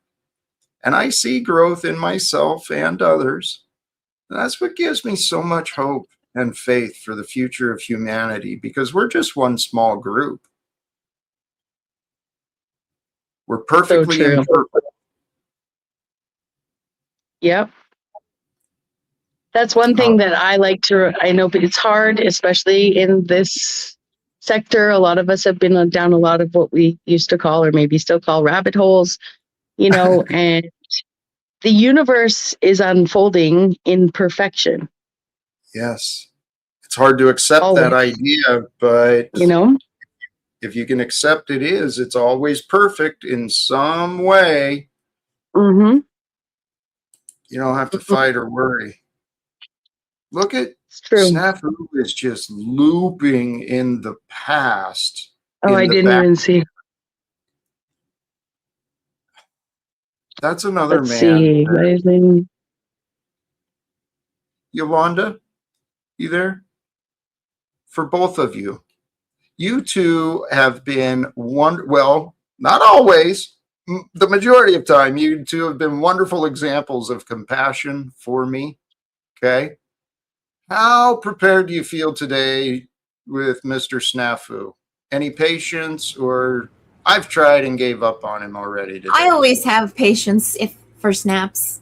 You know, like there's nothing really that he hasn't shown that hasn't tested my patience or anybody else's at this point, that there's no shock value anymore.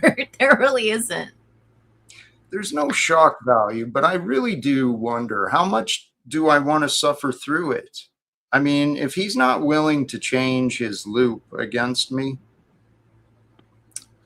he showed up in the back. Bex, I didn't get. How do you feel? Well, I mean, I at times have spoken fluent zebra.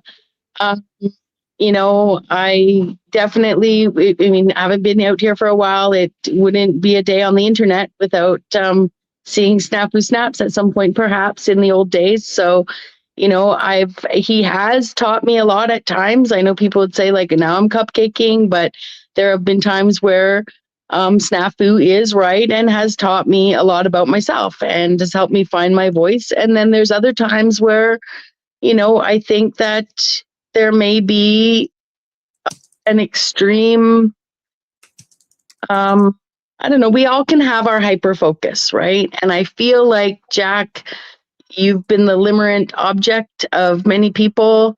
And I think sometimes, even if some of the things that Snafu accuses you of were true, which I'm not saying they are, in this world, forgiveness is something that is, and kindness and grace and humility is things that we should extend to one another. We're not judges, we're not jurors, I don't trust the word of someone who knew you more than I trust your word.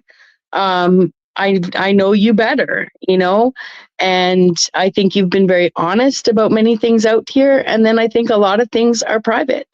And the first time I ever actually talked to you on my channel, I said, people love to say that, whatever your family, alcoholism, things like that, came as a direct result. Everything was your fault. Well, I come from a family where my stepmother picked my father because he's the perfect man to hide behind.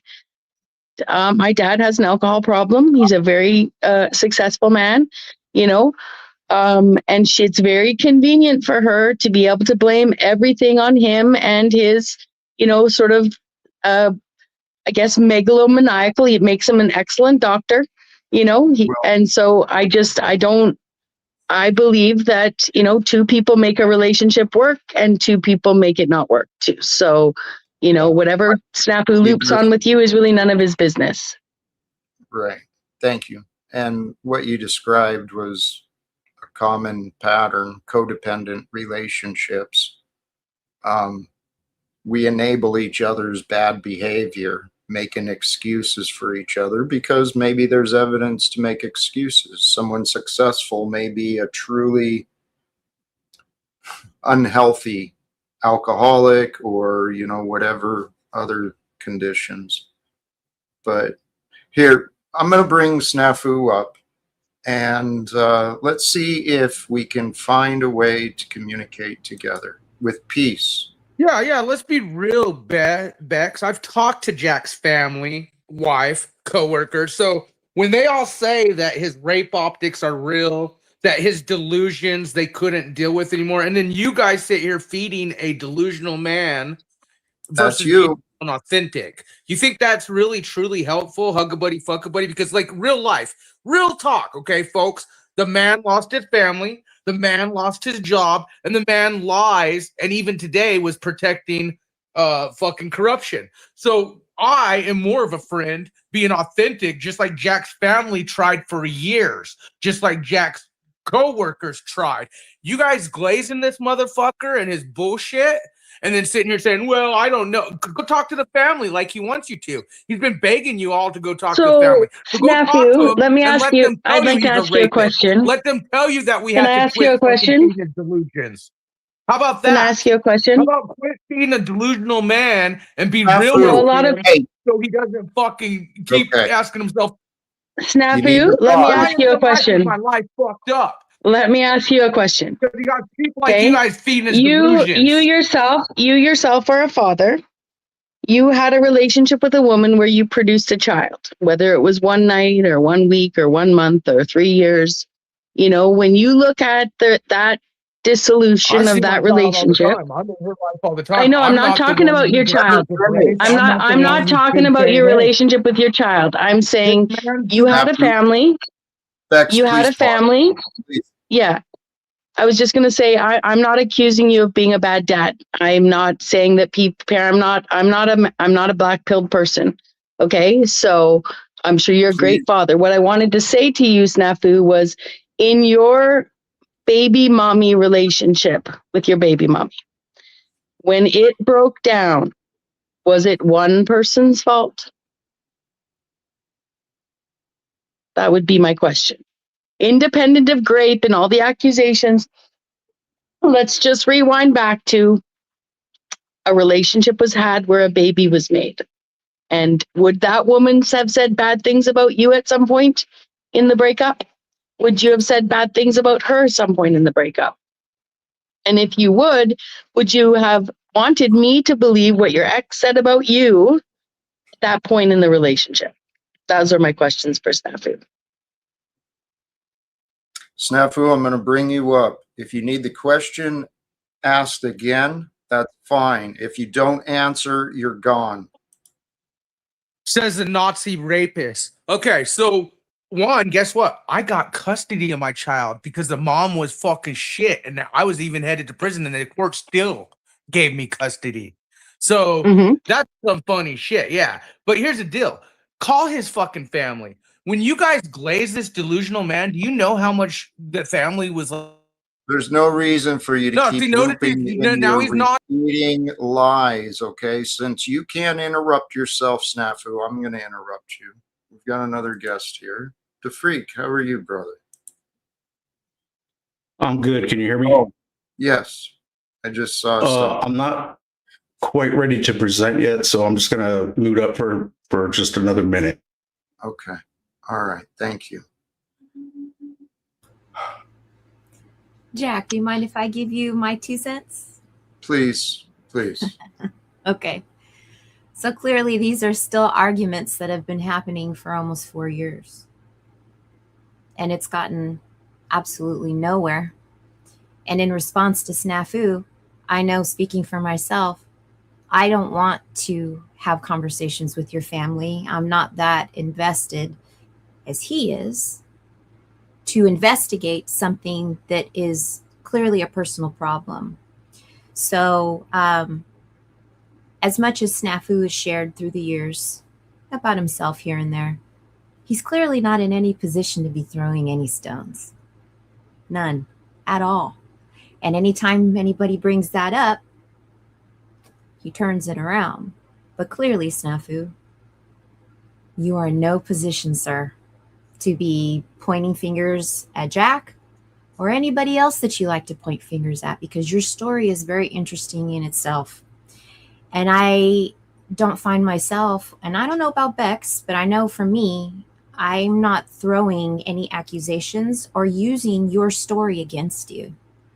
Would you like to say something, Jack? No. Thank you, please. So it's not delusional to try to start over on a new day and a new conversation and move forward. And those of us who have intentions of trying to get better in our lives understand that even within the brain, creating those new pathways, those new neural pathways for ourselves to grow, regardless of what your spiritual background is, the body and itself and it's the brain, it can't heal itself and it can't get better. And that's another part of your story too, Snaps. Yep. So you are okay with your body constantly being in a state of trauma, constantly being in flight or fight. And when you come up in conversations, when you're continuously interrupting and unwilling to even have a back and forth conversation, also says a lot about where you're at in your life right now. So what Jack's past is, that's not the topic. You constantly want to go back there, and that's your comfort zone, is to be unhappy and to be pointing the fingers and be in a constant state of misery. So yeah, that's all I've got to say. He's carrying around trauma from the past, and he's externally focused, not looking at his own behavior, not looking at what he can do. He just looks for who he can oppose. At least that's been my experience. But the truth is though, Jack, every single human being is holding trauma. There's not a single person, as soon as we are born into this space, it's a flight or fight survival story. Nobody's life is perfect. And there's and another thing, in speaking in absolutes, nobody's life is perfect, and it's not a competition. Agreed. Hey, DeFreak, you had something to bring up. Should I bring that up? Is it for Mr. Snafu? Can you hear me? Now I Sorry can. about that. I was Yeah. muted. Yes. Something that Imperius brought up, Jack the prophet, and it just reminded me of 1 Corinthians 12. And I'm not sure if you know what that talks about, or the theme of the chapter, but it talks about the spiritual gifts that we receive when the Spirit of God touches our spirit, and we come born again, as they say. But I just wanted to go over this real quick and maybe list some of the things, and then instead of trying to say, "Oh, you're a prophet," or like, you can discern for yourself what you think God has gifted you with. So, anyways, it starts out. We're on screen, good. Mm-hmm. Now, concerning spiritual gifts, brethren, I would not have you ignorant. You know that you were Gentiles carried away unto dumb idols, even as ye were led. Wherefore I give you to understand that no man speaking by the Spirit of God calleth Jesus accursed, and that no man can say that Jesus is Lord but by the Holy Ghost. Now there are diversities of gifts, same Spirit, and there is differences of administrations, same Lord. So we have one listed there, which is administration. There are diversities of operations. There's two, but the same God worketh it all. Manifestation of the Spirit is given unto every man to profit withal. Okay, so for one is given the Spirit of the word of wisdom. That's three. Another, the word of knowledge by the same Spirit. Another, faith, same Spirit. Another, gifts of healing. Boy, that would be nice to have around right about now. For Amen. people to, so that's, how many is that? 5? Mm-hmm. Anyway, 5 or 6 or something. Yeah. To another, the working of miracles. To another, prophecy. To another, discerning of spirits. To another, diverse kinds of tongues, which I think is like a linguistic type of gift. Another, the interpretation of tongues. All these that worketh that one and the same self Spirit, dividing into every man severally as he will. Now it talks about basically, the hand isn't the eye, the ear isn't the eye, and the legs aren't but we're all one body of Christ. So I'm going to skip down here to where it lists more of the spiritual stuff. And that is right here. Now ye are body of Christ and members in particular, and God hath set some in the church, apostles, prophets, teachers, a miracle worker, which I guess is kind of like a general miracle worker. I don't know how to explain that one so much, but gifts of healing.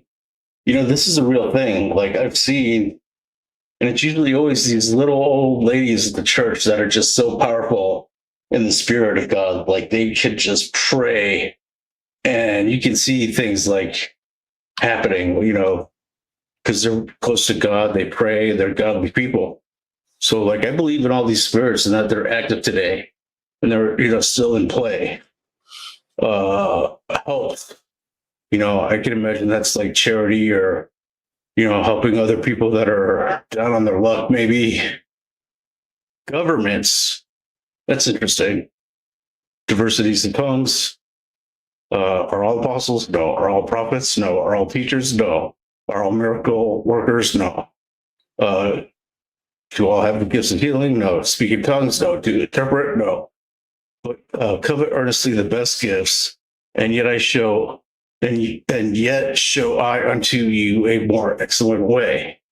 Basically, it's saying that one Spirit, many gifts, body of Christ, and there you go.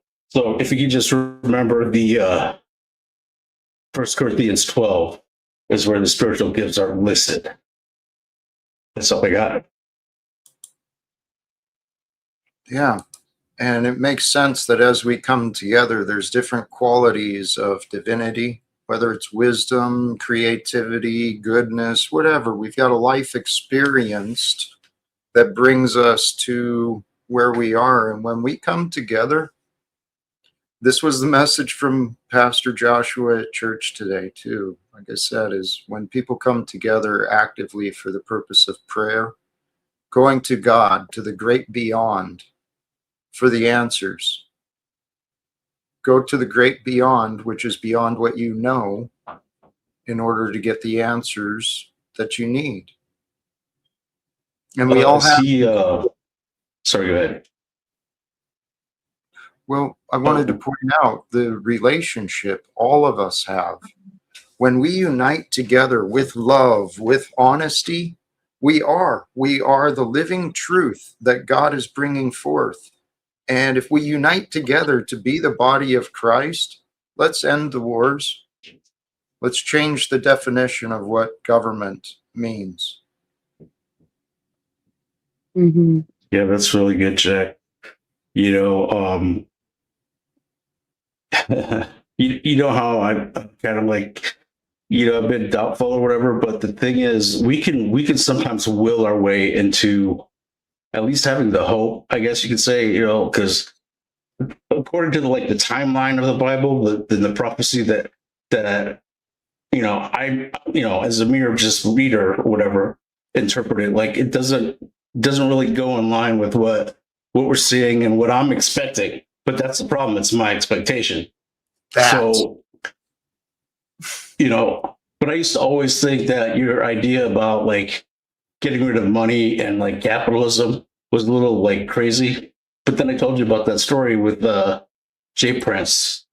Him and his girlfriend were riding that, like, those big tricycles on a lake where they float and you like paddle or whatever, just having the time of his life. And I'm just like, the pursuit of money is what's killing relationships. And so like I changed my mind on that. But I was going to ask you if that guy that your pastor there, does he believe that the spiritual gifts are still in play, till this day? Because some Christians don't believe that. I can't speak directly for him, but yes, I'm confident that is his view, is that the Spirit is there, because I tell you what, I feel the spirit of joy, the spirit of praise when I go there, and there's a strong movement. God is doing amazing things with this church I found. It's currently in a school, and in less than 8 weeks, they're moving into a new building, an old church, and it looks incredible. So I feel that I'm on the right path, right? Because I've been discovering so many inspiring and amazing human beings. Some of you guys are online. Not to make your head swell, but some of you are pretty amazing. Hey, Jack, so do they got you singing and everything? Like, What's that? in the service, like, during the service, though, like usually they'll be singing before, worship. Like, is Jack on all in and like, totally like singing the hymns and like raising his hands and like singing the baritone? Actually, no, not yet. This is one of the things I've had an internal conflict with, because I've never really been comfortable with my singing. And so for me to do it publicly, it's not really for me, but when it's time, I'm sure I will be singing along with everyone else. In the meantime, I just enjoy, because they've got some talented, beautiful folks that open the service in songs of praise every week. And do you feel like, like the worship portion, like usually at kind of like at the beginning, like it really kind of sets the stage for receiving, from the Spirit and the whole rest of the sermon and stuff, because it's like actually biblical that, supposed to enter, with praise and it really does.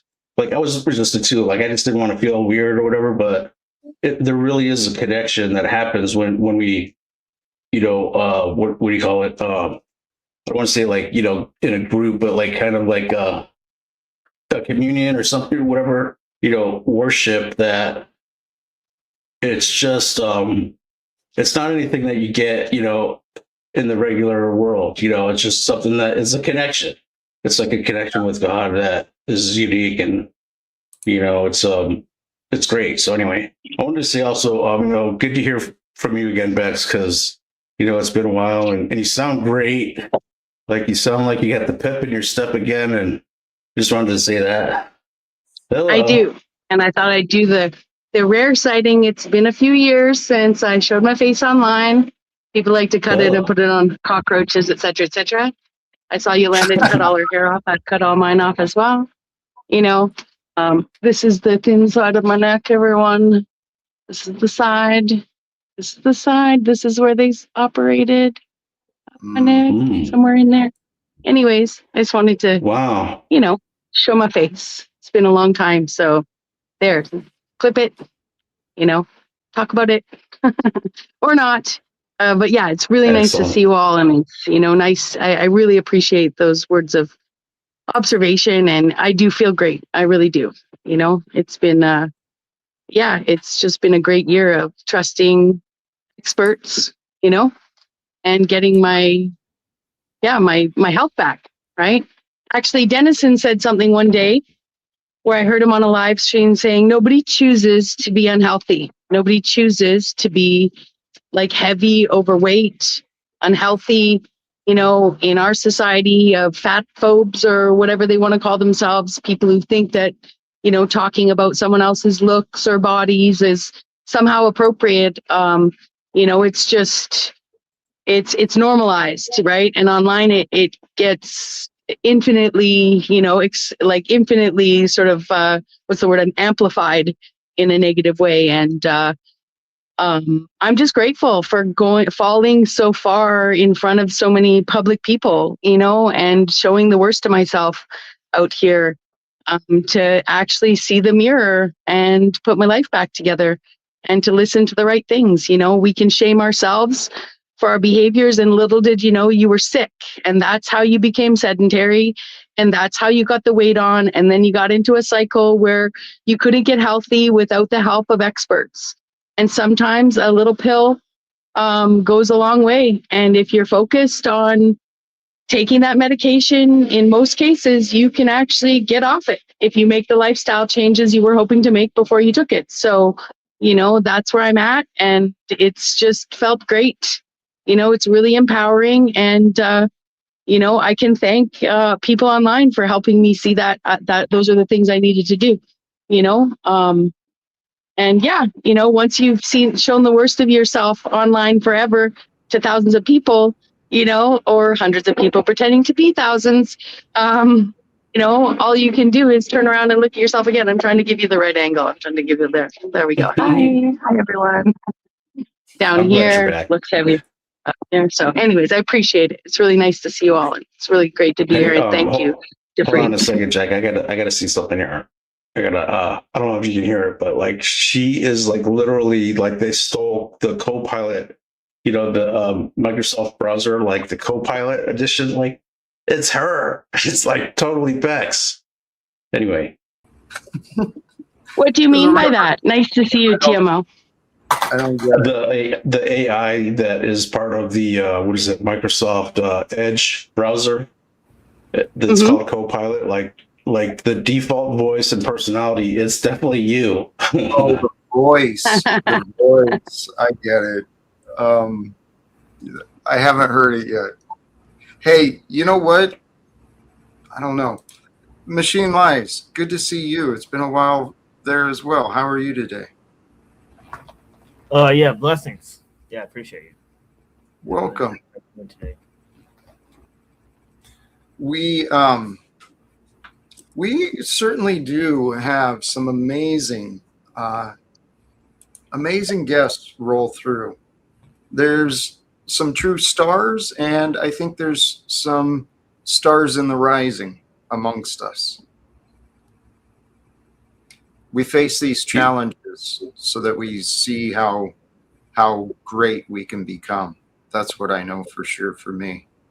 Were you jumping in, Machine Life? Sorry. Yeah. I was getting real quick. Snafu, like, you ain't Alex Jones, brah. I mean, come on. In some way, we all are. We've all got a little bit of Snafu inside, a little bit of Alex Jones, a little Oh bit yeah, I've definitely been there. Repeating the same line, and so on and so forth. I mean, And a lot of us have shown some weaknesses on here. I have. I know I have. I have. Mhm. Nobody is subject to perfection. And I think it became very toxic, the whole clipping one another and the receipts, and people really made that a goal. And it is beneficial, but as much as people were using it to just be hateful, spiteful, bitter, anger, resentful, and staying in that perpetual loop of things. But we've all on here been subject to that. And at the end of the day, it doesn't seem to affect us as much as it did in the beginning. That's what I mean Very by true. What was that? We got another guest here. That reacting less, listening more. That's definitely been the path I've found myself on. And all of us, we can all improve on how we communicate with each other, especially about things that really drive our emotions. And there has been an improvement, Jack. Yes. Remember, these panels used to be insane. Oh, dude. Right? It was crazy. Hey, we've got another guest that's arrived, and I know he can stay pretty stoic. Welcome back, Kenny Given of the Kenny Given Show. Hi, Jack. How are you? Feeling blessed, brother. Welcome. Good. Yeah, so I'll listen. I understand that you're trying to send out this positive message of humanity, everyone coming together and uniting. It all sounds really lovely and all very well, but the reality is much more challenging than that, Jack. Like I find it very difficult to unite with people who celebrate the death of people who have similar views to myself. So I've seen the left celebrating the death of Lindsey Graham. I've seen the left celebrating the death of Charlie Kirk. I've seen the left celebrating the death of Anne Widdecombe, who was bludgeoned to death here in the UK. The motive has not been found out yet, but so the transsexuals and the gays and the far left that are celebrating her death. Kenny? And the socialists, I'm not going to unite with people like that. Because next, as Elon Musk said, whether you choose violence or not, violence is coming for you. So either you fight or you die. I've chosen my side. I know what side I'm on. And when the Civil War comes, I am garrisoned and I'm on standby and I'm ready. And I've been training very hard. I'm glad you're strong and you're ready. Yeah. You're ready to grow. Also, military strategy. You're ready to grow in your forgiveness. You just admitted you're struggling to forgive the people that are laughing at the loss of people who think like you, and you're feeling it personally. I hear you. No, I'm talking more along the lines of self-defense when I have to, Jack. I reckon there's going to be a civil war. I reckon it's going to get to the point where there's going to be a civil war. Because people are not... Unless, Kenny, you're absolutely right. Okay, yeah. But the reality is we've got to end the wars. Okay, and the Civil War is just another war. But we have the chance. We've got the opportunity. We talked about this maybe before you showed up. If we can get past our bitterness and help each other come past the bitterness, it opens up the kingdom here for all of us. And together, if we can unite together as righteous men and women, right? We'll find a way to end these wars and to bring peace to the world. I don't think you can really have peace in the world with certain elements, certain types of people still in this world. Okay. And Donald Trump is doing a great job at wiping these people out. Well, and I am, of course, referring to the IRGC, the fanatical mullahs in Iran. Kenny, if we're going to have real conversations about this, I can understand your feeling against those who come from the left and making fun and no mercy or compassion when someone dies. But let's face it, what Donald Trump is doing in bed with Benjamin Netanyahu, there is so much trauma happening right now due to ineptitude and incompetence, due to arrogance. Jack, I'm sorry, I'm not buying it. Trump and Benjamin Netanyahu are these bad guys. I'm not buying it. The left are siding with Islamic fundamentalist anti-Semites who want to annihilate Israel. Kenny, that's who the left are siding with. Kenny, the left supports Israel. What are you talking about, dude? What are you talking about? Well, actually, yeah, TML is right. The political left is just as deceived as the political right. And I'm talking about the far left. The far left. Let's just be here together with all of us, okay? Because what Austin Murphy is pointing out is actually pretty accurate. We're going to have a war, a civil war in the mind until we surrender the battles. And that is the hardest challenge ever, right? But this idea of love your enemies, it's not a joke. The idea of fear not is not a joke. The idea of forgive them, they know not what they do, especially if they're harming the innocent. They're confused. Hey, Jack, I got a question for you. So, unbelievers, they will die on the hill of separation of church and state, but yet they'll back Iran, theocracy, literal theocracy, just to spite Donald Trump. And so it's a little bit of a pickle. And it's what do you think about that? Well, in this world, people, unfortunately, a lot of times have been placed in this position to choose the lesser of two evils.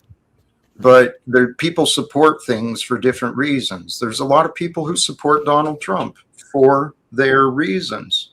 Now, there's a lot of people here. Go ahead, TML. Yeah, again, they're talking about a very small sliver of radical leftists, right? Because a majority of the leftist, sort of politicians, they're vocally in support of Israel, and and they may not be in support of Trump, but they are in support of Israel. So, and something about those who are in support of Iran, they actually view them as trying to stand up against the imperialist beast that America and the West has become, defending the corporate greed that has impoverished people. I mean, what the United States is doing to the people of Cuba alone, right? Putting them in such, the sanctions are a war against the working class, and we've got Americans supporting. I'm a believer in the Monroe Doctrine, Jack. I believe in the Monroe Doctrine. I'm a believer in love. I'm a believer that God's purpose. I'm a believer in peace through strength, Jack. And I need to go because my Uber Eats has arrived. My McDonald's has arrived. Good night. Chat soon. Oh, God. Later, Kenny. Oh. There too. That's horrible. If you know what, that makes sense. He's a Donald Trump supporter who eats McDonald's. Praise God, indeed. They know not what they do. You have DoorDash, and then you have Door Smash. Man, oh man. It always is amazing to me to hear how much people want to be so desperate to be miserable. Ooh. You know, like their identity. Clearly, Kenny, when he joins these panels, and I'm newer to Kenny, but his identity is politics. And he defends that. And when you speak against his political views, he's so insulted, like you were, said something about his mama. You should be more protecting your loved ones more in your community than to be promoting this love and admiration and respect for political people who could give two shits about you as an individual. I have a theory that what this is, it's in a way this identity politics. People, when they are unsure of who they are, they find confirmation in external sources. And so in external sources, that's where we come up with the idea, I'm an American, I'm a Republican, I'm a whatever, right? It's a result of not knowing, not understanding. But the world is ready to break through these beliefs. My belief systems, who I thought I was, man, I proved myself wrong so many times. Same here. And I also think that that's something that you go through in each decade. I've said that so many times, but it really is true. Your 20s, 30s, 40s, 50s, 60s, 70s, there's so many different versions of yourselves. But I just, I get the concept of Jack, of you wanting to unite people for a betterment, a better cause. And we're so lucky with this age of the internet. We talk about the conspiracy theories behind AI and AI surveillance and all these sorts of things that I myself have gotten caught in the anxieties over. But right now is the time. It is. Before they shut it down, before we serve, because they're doing it elsewhere, serving prison time for coming up here just to have an opposing view to the politicians. Yep. And these corporate sites like we're using now, where maybe 10, 15 years down the road, or even maybe next year, they'll go onto your channel and say, you're in trouble for what you said. And then you have to pay a fine, or you have to serve jail time. It's these kinds of conversations where we have to remember the importance of seeing you as a person and not as a collective. It should be absolutely disgusting all the way around, no matter what part of the world you are, to hear any government killing people in mass amounts.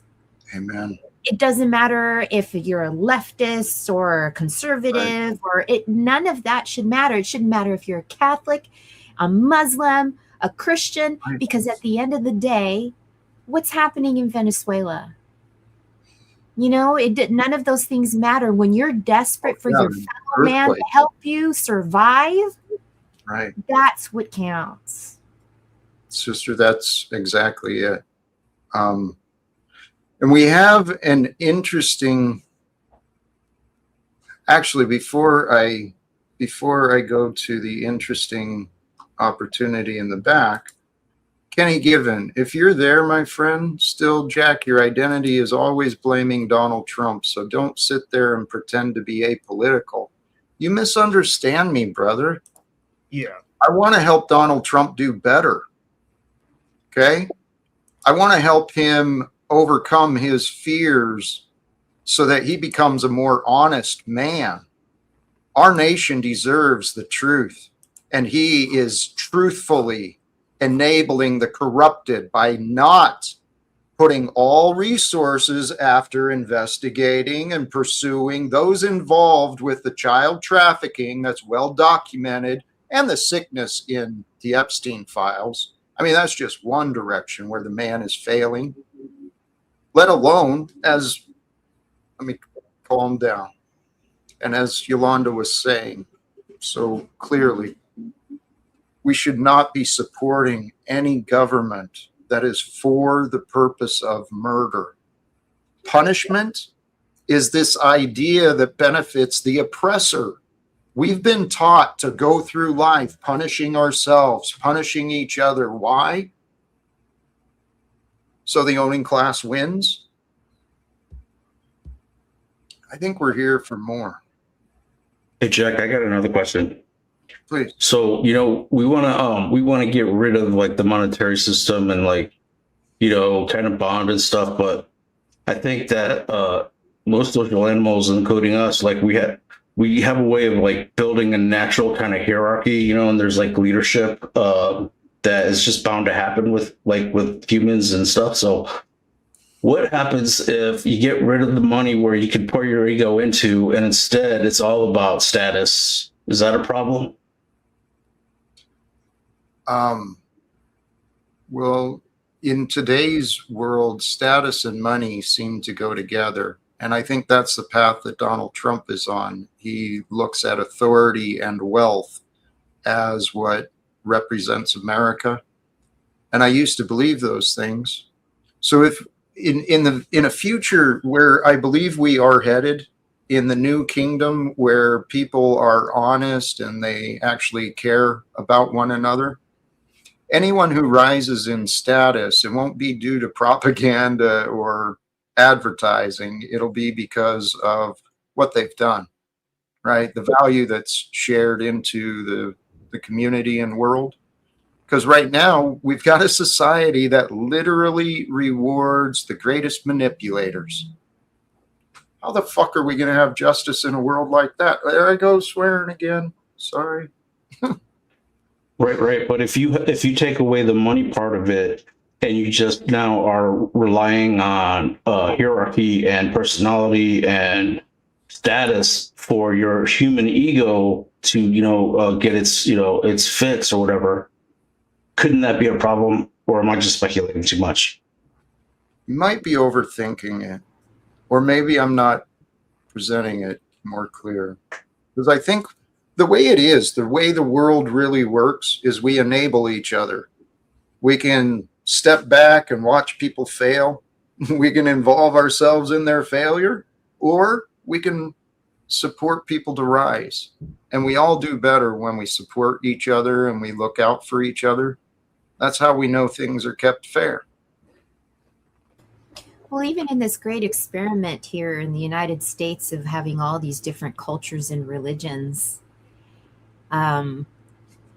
it's really an interesting being an American, the experience, and me going other places around the world and seeing how different it is when a culture has one focus for their religion and for their political views and etc. But what really disappoints me here in the United States is the opportunities that we have, and look at how much division there is. So in this experiment, it's kind of showing, look at what happens when you give the people all of these options. And what are they going to do? They're going to hate each other. They're going to divide. They find less in common with one another instead of, cultures where there is one religion that I think you can kind of see where I'm going with that. But remind me, what is the name of the people that are fighting? The Albanians, how they're uniting together against Trump's daughter's and her husband's purchase of that land, and it's exposing the corruption there. Yep. But look at how fierce those people are coming together, right? Yep. And that is what my hopes are for everywhere around the world. And that's consistently what you've been saying is wake up to the bullshit, people. Absolutely. These politicians are there to benefit themselves. It may be rare to find a politician that may go in for the cause thinking that they're there for the better of the people. But at the end of the day, in a bigger looking at it all in the bigger picture of the elite and the government positions, and you're watching what they're doing on the stock market, and you're hearing about all of this corruption, why would anybody support these gangsters anymore? Because that's clearly what they are. Right. And when they say that it's a big club and we're not a part of it, it's true. It's true. It is true. But the only way we could have a billionaire, the only way we could have billionaires is if the masses were conditioned to believe that it was okay. Otherwise, we'd rise up. And what's happening in Albania? Yeah, sister, that inspired me. And that inspired me with this idea. I think it's time for America to rise up. It's time for Americans to protect the rest of the world from America. Whatever we got to do, right? Let's make it right so that America becomes more righteous instead of corrupted, seeking to glorify war. I mean, we've got the biggest spokesman for the military industrial complex in the White House, Donald Trump, bragging about his military sales, right? This is insanity, guys. Well, it's what we've learned is that this neocon point of view, that's what we're supporting. That's where all of the money is going. It's not going to the people. Right. So it's not going to the people in the way that if the government really cared about its people, it would show. You know, when I've traveled elsewhere, I keep mentioning this, the way other countries take care of their cities in comparison to where I'm at, it's embarrassing with as much as we pay in taxes. And it just shows the corruption is right there in front of our faces. But I was going to say something and now I can't even remember what I was going to say. Oh, Kenny. I appreciate what Kenny has to offer. It's interesting to hear his perspective on Donald Trump and American politics. But at the end of the day, he's not an American and he's not living here. So he's getting his point of view from the internet or from other points of views, but he is not an American citizen living here, experiencing it firsthand. So when he's lecturing us and we're all laughing at him, you know, it would be like us going and saying that we knew what was going on with his politicians. And it would be laughable. He's not an expert. Well, it's just, I mean, some people, you can see, some people recognize leadership when they see it. That's what I think. And I think when you say there's been problems with like too much choice, the people have too much choice in like, you know, the religion or the mixing of culture or too many different political parties. I think that leadership, true leadership, actually fixes a bunch of that stuff. But we haven't had any in this country for so long that it's just, you know, we're just like floundering around like a fish out of water, like that Faith No More video. Hey, that's true. These broken societies, any community, any family, any organization, if it's broken, divided, it's due to poor leadership. Okay. That's something I learned from experience. I didn't realize the symptoms as clearly, but not just I've seen it in many ways. I mean, civil wars are happening because people are against the current leadership, and Donald Trump is not a leader. Jesus is the lead we follow. Anyone who follows Jesus is a leader who serves, not power and control and punishment. No, serves others, raises others up. Why here?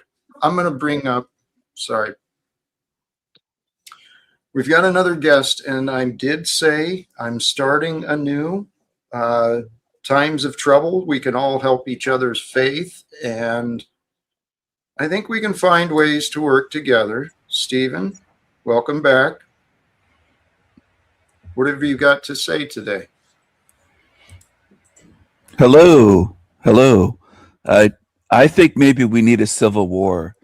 I don't know if these dummies in the chat will support it, but what do you think? Do you think we should rise up and have a civil war?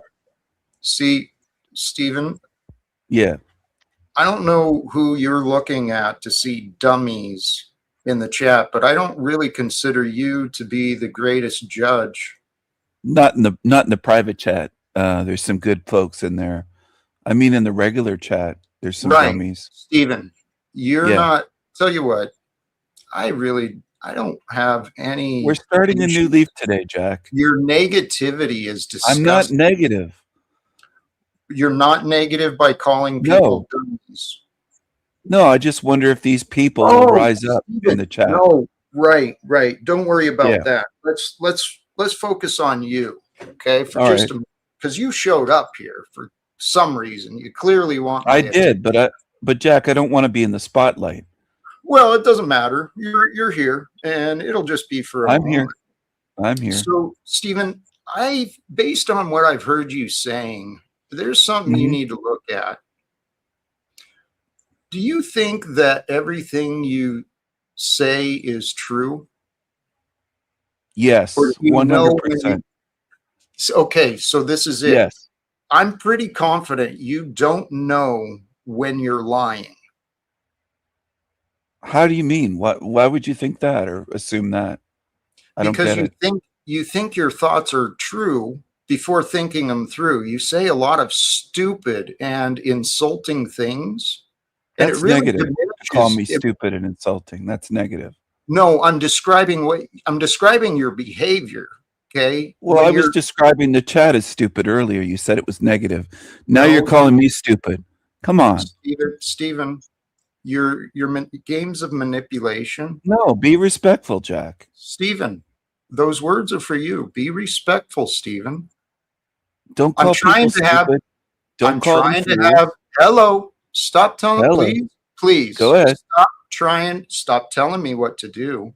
Go ahead. You just can't control yourself, can you? I'm in Hey, Stephen, control. can I ask you I'm something, bud? perfectly in control. Do you think that question that you asked him wasn't a leading question, like something a Fed would ask him, like, to try and entrap him into, like, starting a cult riot, insurrection or something? Or you didn't think about that? Are you asking me? Yeah. I'm not trying to entrap anyone. I just think that it might be time for civil war in America. Through war, we will have peace. It makes perfect sense. No, see, it makes sense to someone who's a fool like you, Stephen. I So know you're being better. insulting again and negative. No, I'm being accurate. Please, Yolanda, maybe you can help. Well, I can see what he's saying, but I know the word war is kind of what we're questioning here, but let me put it in a different perspective. It's not just here in the United States. Right. So when we say maybe a civil unrest, I don't really know so much about war as being the term, but what do we do, for as a people to really want to change this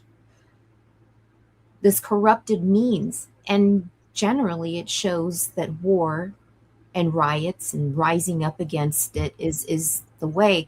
So if peace is the way, and that's what you're promoting, how do we peacefully change these things is always the question. So what would it be? Stop purchasing things? Okay, then I'll let you take the lead on this, Jack. Well, this vision I have is we start here at home, and my home is here in America. And we get some good people, good men and women to work together. We get the attention of someone in Congress, someone in the administration, and then we have a adult conversation about what's going on. We use the rights that we have to communicate with those people who claim to represent us. But because of all the divisions and all the rules and all the bureaucracy, people don't know how to reach anyone anymore. But I trust if God will allow us to unite together, if we will allow ourselves to unite together with the purposes of trying to bring peace to the world, well, if we can convince Donald Trump and the men and women of Congress to support that path, don't you think we'd have a pretty good chance?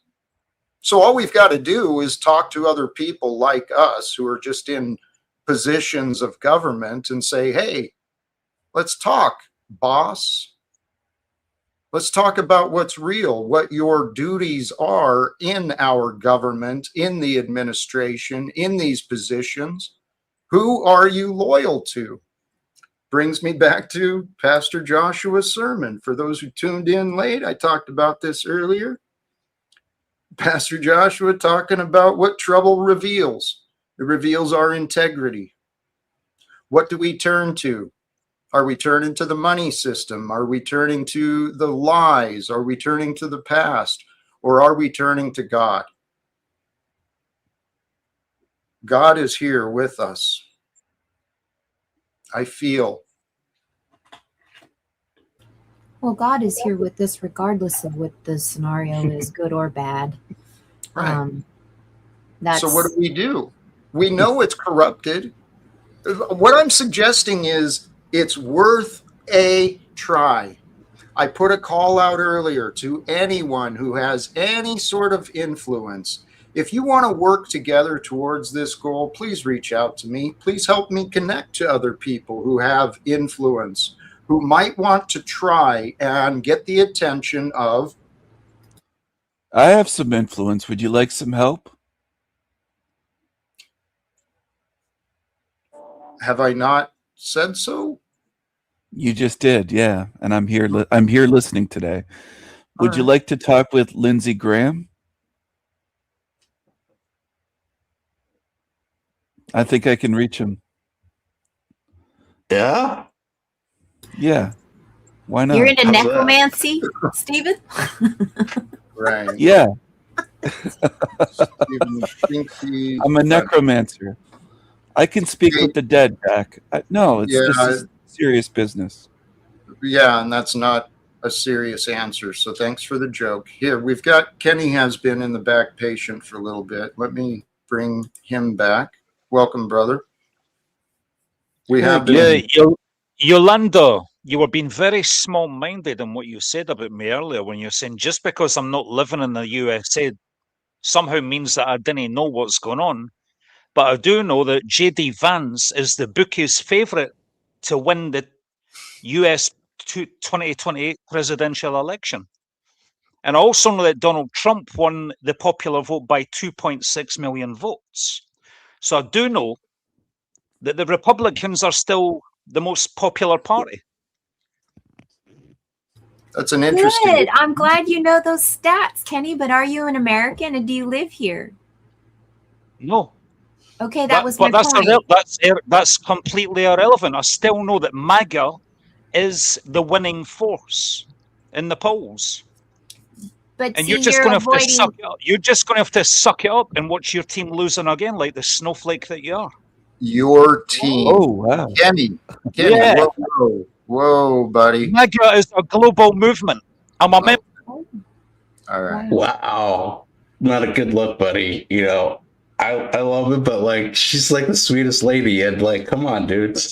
Well, not only that, isn't it what I said earlier? Is that his identity is politics, and that is the thorn in his side. How dare I speak against this?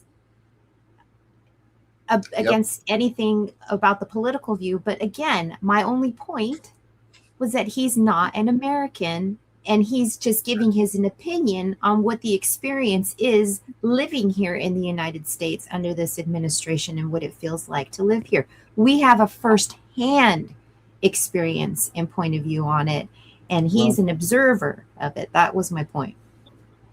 He's actually, there's many in America just like him, right?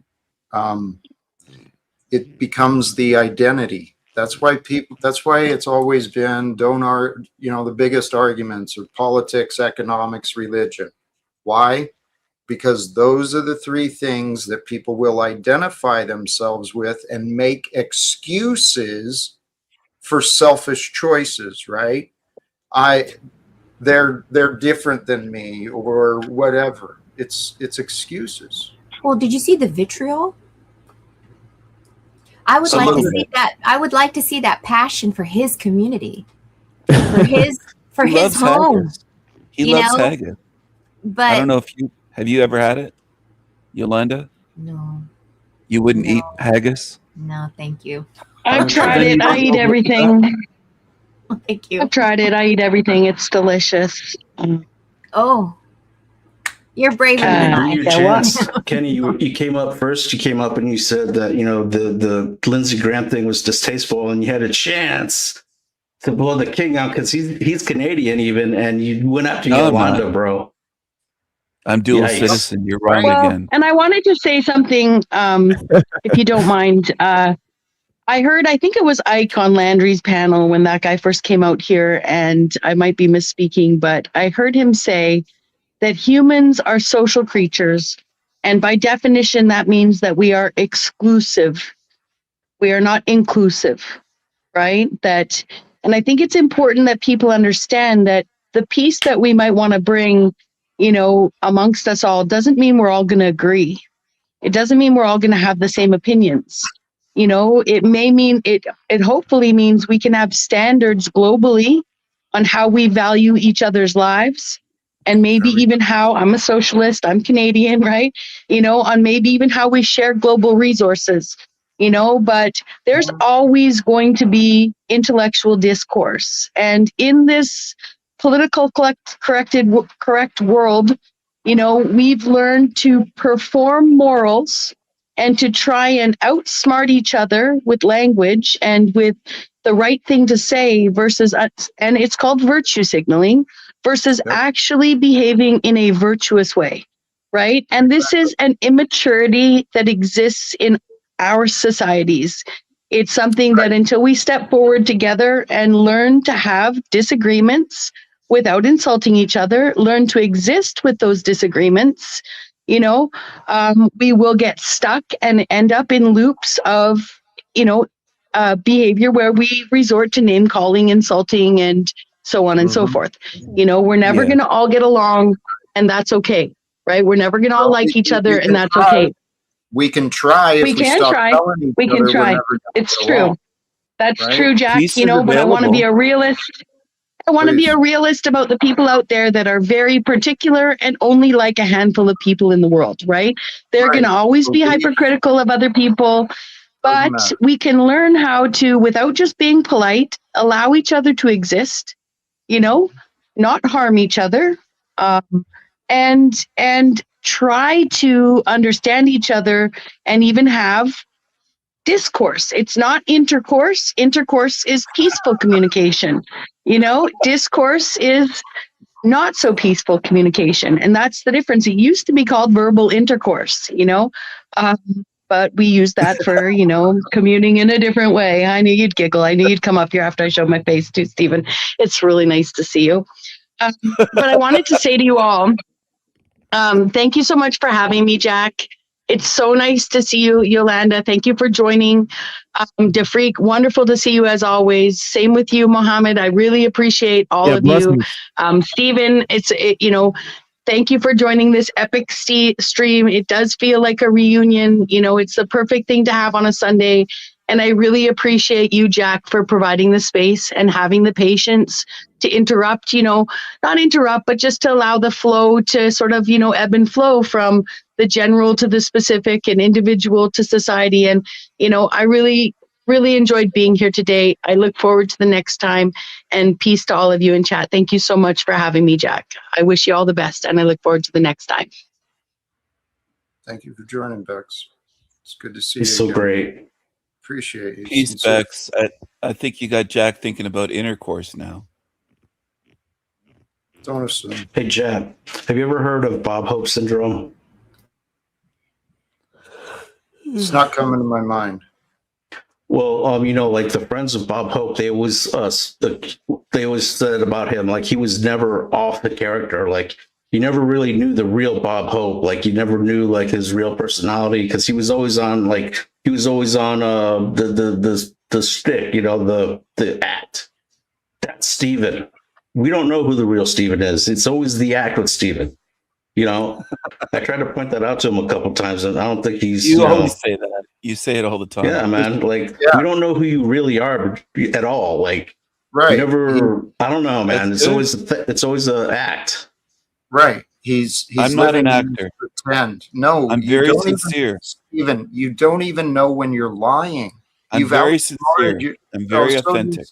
No, you're not. You say you Yes. are, but your deeds Jack, prove otherwise. Can we I'm just not give here peace to a chance? argue. It's been a long stream. Okay. Stephen, enjoy the rest of your day. We're nearing 3 hours. I'm feeling this kind of closing. Let's move forward to another experience, right? I'll say one last thing and I'll head down, Jack. Please.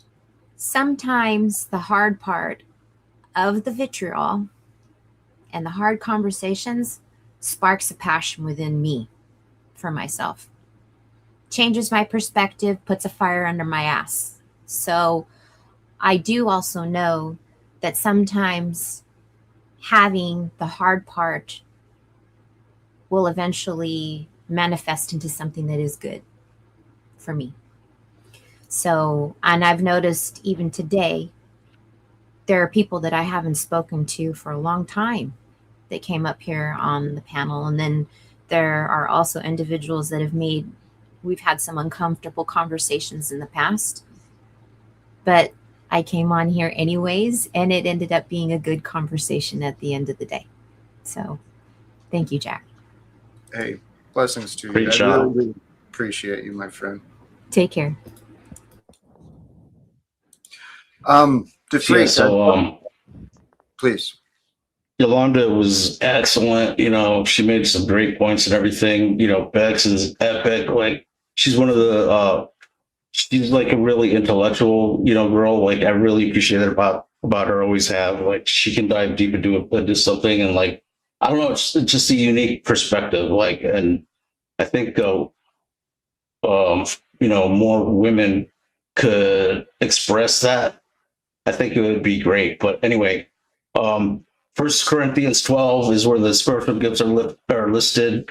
And, you know, Stephen, dude, you know, it's frustrating dealing with you because it's like sometimes you're funny and cool, and then other times it's just like we don't know when the stick ends and the real Stephen begins. Like at least that's my problem. So it's like you can't take you like. I don't know. It always feels like there's a knife ready to come out and stick you in the back, you know? And then it's like that question you loaded up with right from the get-go is like, hey, Chad, should we like, cause a federal flag and say we're gonna, I mean, Right. that was just like, wow. But anyway, love TML, love you, Jack. So heading out. Thanks. Much love to Free. Appreciate what you bring to my brother. Machine Lies. Yeah, excellent stuff. I came up here. I was sort of inspired by Yolanda, right? Because her presentations and her words are excellent. Very. I think. I mean,